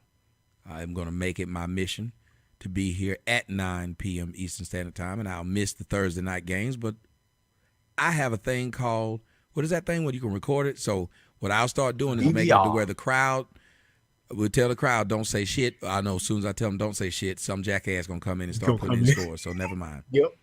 Shouldn't have even said nothing. Yep. Hey, I do want to give a shout out to Gerald for the donation. Thank you so much, sir. I appreciate it. I also want to thank Joshua Smith, who donated not one, but three times. Nice. 4 times. 5 times. Thank you so much, sir. I appreciate you, man. Who'd you say did it 5 times? Was it Booker T. Washington? Joshua Smith. Oh. He said Booker T. Washington. 5 times. 5 times. 5 times. I also want to give a shout out to Deborah Gardner. Thank you so much. She says, love your input and knowledge in helping the Black woman and men make better and smart decisions in their personal life and being supportive of Tommy's vision and being a stand-up man. Keep grinding. Nice. I appreciate that. I want to also give a shout out to John Young. Thank you so much, sir. I appreciate your donation. I also want to thank Karen Smith. Thank you so much for your donations. He says much love back. I also want to thank Caroline Rufo. That got to be Carrie. Thank you so much. I appreciate it. Yes, indeed. You are the best. Thank you. Thank you. Thank you. I appreciate it. Also want to give a shout out to my man, Anthony Hogan. I appreciate that, bro. Tony. He says, yep. He says, hey, Brian. Oh, okay. He showed me who he is. Tommy supporter and now yours. Thank you so much. I love your content, the insight, and the realism you speak on. Keep up the great work you do with Tommy. I'm trying my best, brother. I'm trying my best. I also want to give a shout out and a thank you to Christopher Davenport. I have been waiting all week for the best show on YouTube. Nice. My man. That's what I'm talking about. Thank you so much, sir. I appreciate you, man. And Josh, he says, I'm a 27-year-old Black man, and I learned a lot from you. Hey, man, I'm glad that what I know and what I impart and what me and Tommy do here, man, I'm glad that it helps you, man, and it helps somebody become better versions of themselves. I appreciate it.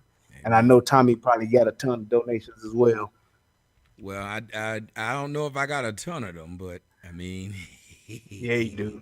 No, I don't actually. That's why I was, this is where you want to play it off and just start lying. Thank you to Mike Jones for this donation. He gave me $8 million. I sent 7,900,000 and. I want to thank the RZA, the Jizza, Inspect the Deck. For donating tonight.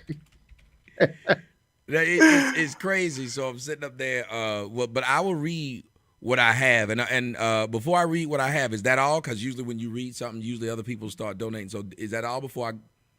Oh yeah, you're right. I just look at that. Boy, I love you, man. I do, man. I do. Y'all can say what y'all want to say, man, but this is my motherfucking dude. Check this out. This is why I love this nigga. Donation from Tommy Sotomayor. You ain't shit, nigga. $50 just to tell me I ain't shit. That's right. You ain't shit.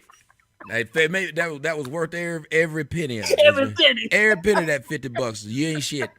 Long as you know. Like that nigga keep donating me 10 cents talking about I got a little dick. I'm like, why do you keep doing this?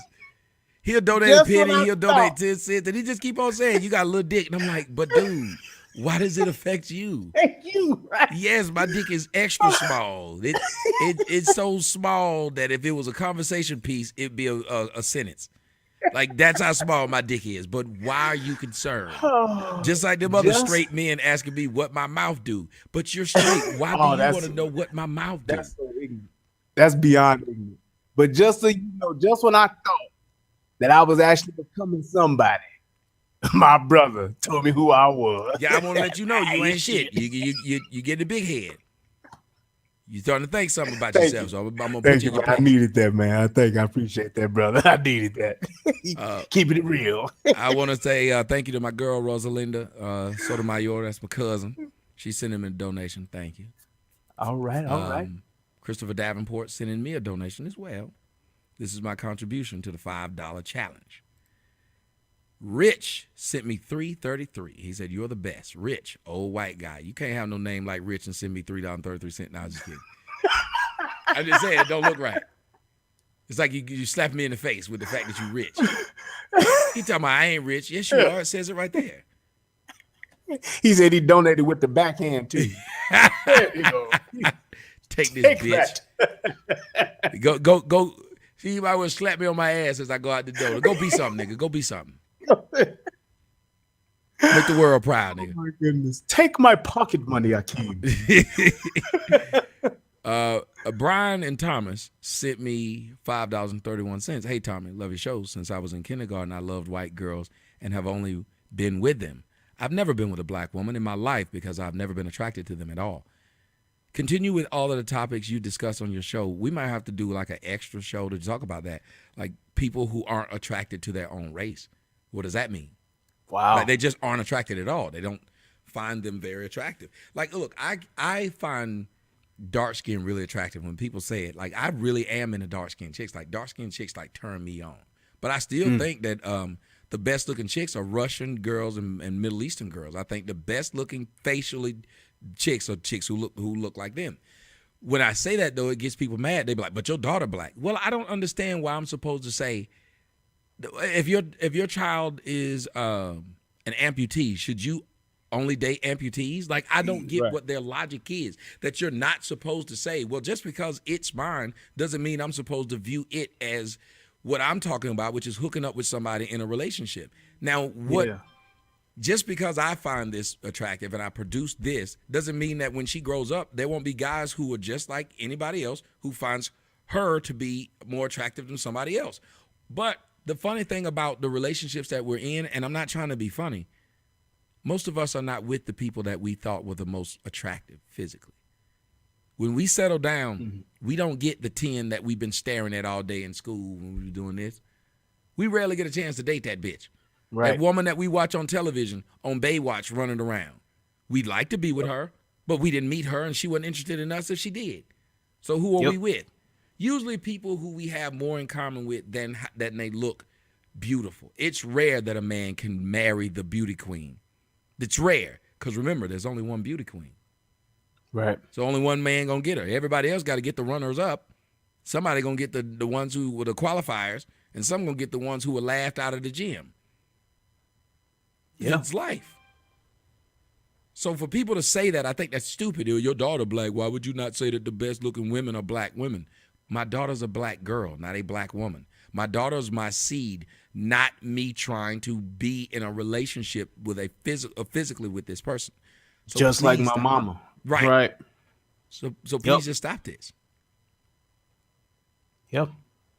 Anyway, thank everybody for joining the show. Thank you, brother, for being a part of the show. I think that was it. Let me make sure. Oh, no, some more came in. Karen Smith sent in $1. Thank you very much. Gerald Huya sent in 5. Stephen Torres sent in 333. I'm starting to believe that I lose 10 IQ points while being on the phone. You're just too charming. I was the bi dude. You asked me why people can't accept that the white man was on top, and I said insecurity. Truth is, the black woman knows that the white man is on top, and she would do anything to be with him. The black woman wants to be a white woman, so being with a white man makes her feel like, well, yes, it's competition for black women.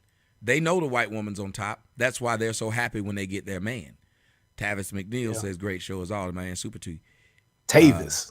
Tavis. Is Tavis or Tavis? It's Tavis. Okay, Tavis. Like Avis with Tay. Avis, yeah.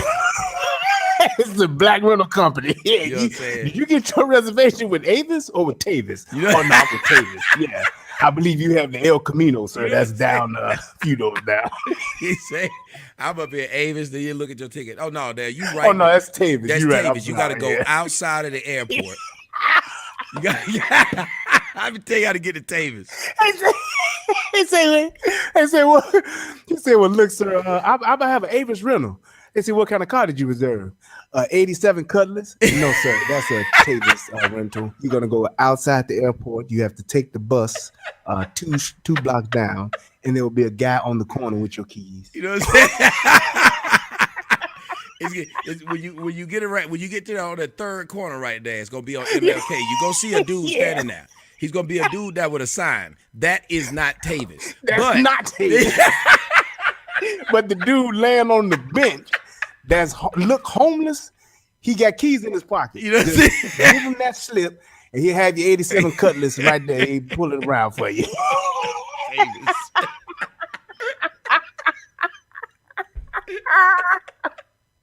Tavis rental, nigga. You know that Tavis where you rent the car, but they might not have it when you get there. Right. Or you got to give somebody else a ride when you get there. Now, look, Tavis, you got your Tavis rental, but that dude in the back seat, he needs to go over to the east side first, okay? You drop him off because they didn't have no more cars. Right, that Tavis, they got a Tavis carpool. Like Tavis carpool. You know, Dad, look, all y'all renting this car this month. You're right, y'all sharing it. Yeah, y'all need to learn how to play together. He said, now you need to work out where y'all going tomorrow so everybody can get to where they need to go because you have 4 other rentals sharing this car. Okay. Hey, is this Tavis? I was driving the car on the 405 and the tires went flat. The two in the back, they just went flat. Fuck you want us to do about it? Nigga, you better go get you some fix or flat. You know what I'm saying? Nigga, you ain't got AAA? Fuck. No, sir. You know you gonna have to pay. You know you done fucked up, don't you? You gonna have to pay for them tires. They say, well, look, sir, we know that you're stuck on the Dan Ryan Expressway. However, if another Tavis renter comes your way, we will ask him to stop. You know what I'm saying? We have a 79 Chevelle that's supposed to be getting picked up in 2 hours. That motherfucker say, I'm the one who rented the Datsun, the yellow Datsun. Yeah. Oh my goodness. Yep. They ain't got nothing past 92. All they call is 92 and later. They say, where did you get this Acura Legend from, Tavis? That nigga got an 89 Regal. I ain't even know they still had them. Where you get that from? Tavis, nigga. You know what I'm saying? Cool. That nigga got that hatchback Yugo. What the fuck? They still have them? They do at Tavis.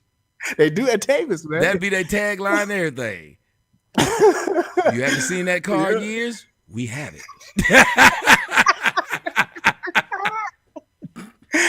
At Tavis, we always have a hoopty with your name on it. You know what I'm saying?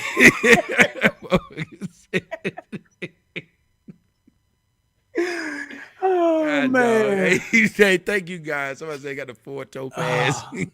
Boy, I tell you. Was that all your donations? Yeah, that was it. Let me see if it's some more came in. And maybe some more come in. Nope. No, there is one. Carla April, my girl, sending a donation. Thank you, dear. And I got one from Brian, says, you ain't shit either. But I still love you, still my brother. Hey, you're always my brother, man. This is the longest relationship I've had ever. I've typically been ended by now. I just wait on the shoe to drop. I get up every day looking for Brian videos about me. You can see if this nigga done made one yet. No? He ain't made no video yet. He made no video yet. Maybe there's something going on. He real patient. This nigga's real patient with his haters. In the long game. He got a poker face.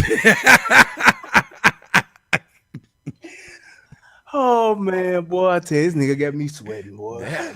I'm sweating like a motherfucker in this hot ass jacket. His jacket hot a bitch. Boy, looking like Isaac from the Love Boat. Right, I done sit up here and lost about 5 more pounds doing the shows with this damn jacket. Dear, you want to know how to lose some pounds? Buy one of these. This motherfucker does not allow you to breathe at all. This thing is not lung compatible. This is not compatible with your epidermis. It just ain't. Open up some of them windows in the whorehouse. Yeah, I need to.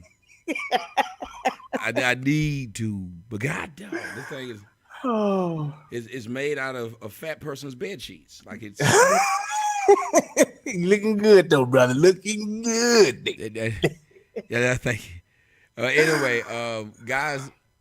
I appreciate this, and I'm gonna go back live in about 15 minutes to 30 minutes. I just gotta eat my burger. I just want y'all to hear like Big Poppy Poopy Pants video about me, so it's gonna be late. I ain't got shit to do. I was gonna jack off, but I'm gonna do that at midnight here, so I got like an hour and a half. So get an hour and a half to kill. An hour and a half to jack off, and now I jack off and smoke a cigarette when I'm done. Just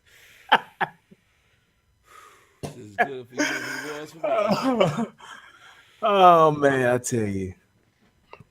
Yes, indeed. Well, I thank you, brother. It's always a pleasure, man. And I appreciate every moment, man. It is it's something, man, to really be proud of the work that we're doing, man, and to know, hey, man, it's all good. It's genuine. It's coming from a good place, man. And I just thank you, man, to allow me to just be a part of this great thing, man. Well, it's man, it really means a lot to me. Thank you. Yeah, dog, it means a lot to me that we can do this because I think it's an awesome thing. Somebody said they wanted to talk to me, being blocked on your channels. April, I don't know why they blocking you. Send me your link. I'll unblock you. But I'm going to go eat, and then I'll be back, guys. And I'll be back on the Malt Liquor Sippers channel, so you guys can go over there and see me over there. I'll put it on the Sotomayor TV, too, as well, on SotomayorTV.com as well. Brian, go enjoy your night. I'm going to go and enjoy this burger from The Habit. It probably tastes like ass now. It's just been sitting in there. It either tastes good or it tastes bad. Like, it's just been sitting there. Either way, you going to find out. I'm going to find out. I probably just I put it in the refrigerator. That motherfucker probably got all kind of shit on it. I go in there indeed. I go in there and be a possum talking about.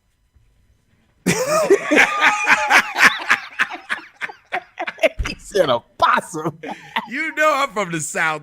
The big long white face motherfuckers. Yes. You ever seen one of them? Yes. God, dog. I remember when I was little, I went to the trash can. That little motherfucker said. I threw the trash in that motherfucker. I went to my grandma. I said, hey, somebody down. She said, what was it? I said, kind of like a ghost. A big old ghost rat. I remember when I was down in Memphis the first time I saw one. I said, is that a super giant rat? Because we got super rats in Chicago. I think, is that a super giant rat? It's like, no, boy, that's a possum. Said, oh.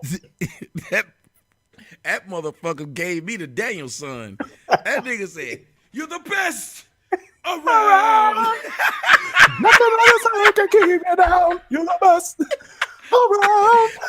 That nigga said, you shall not pass. He wouldn't let nobody go up there with no trash. Motherfucker, the trash man couldn't even get the trash.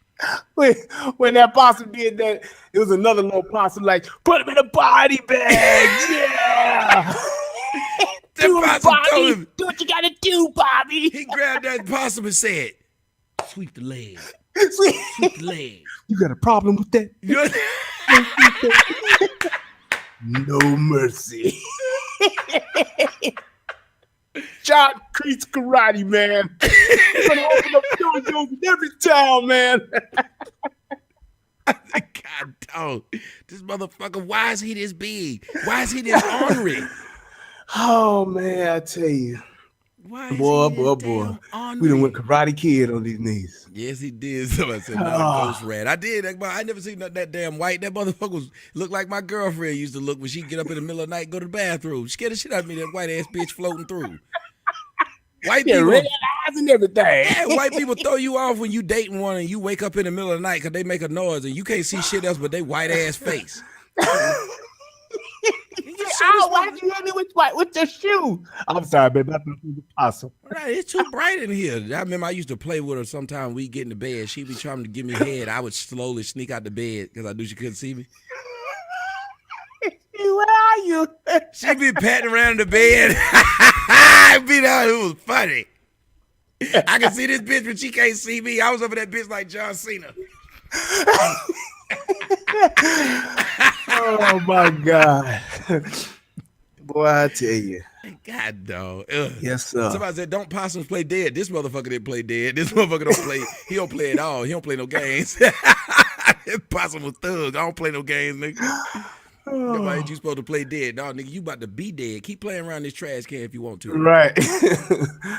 Know where they got that shit from. Yes, sir. But thank you guys so much. I had fun. Hopefully you had fun. Yes. Hopefully I had a ball, man. Shout out to the mods. Shout out to Soto Nation. I appreciate, love you all, man. All right, y'all.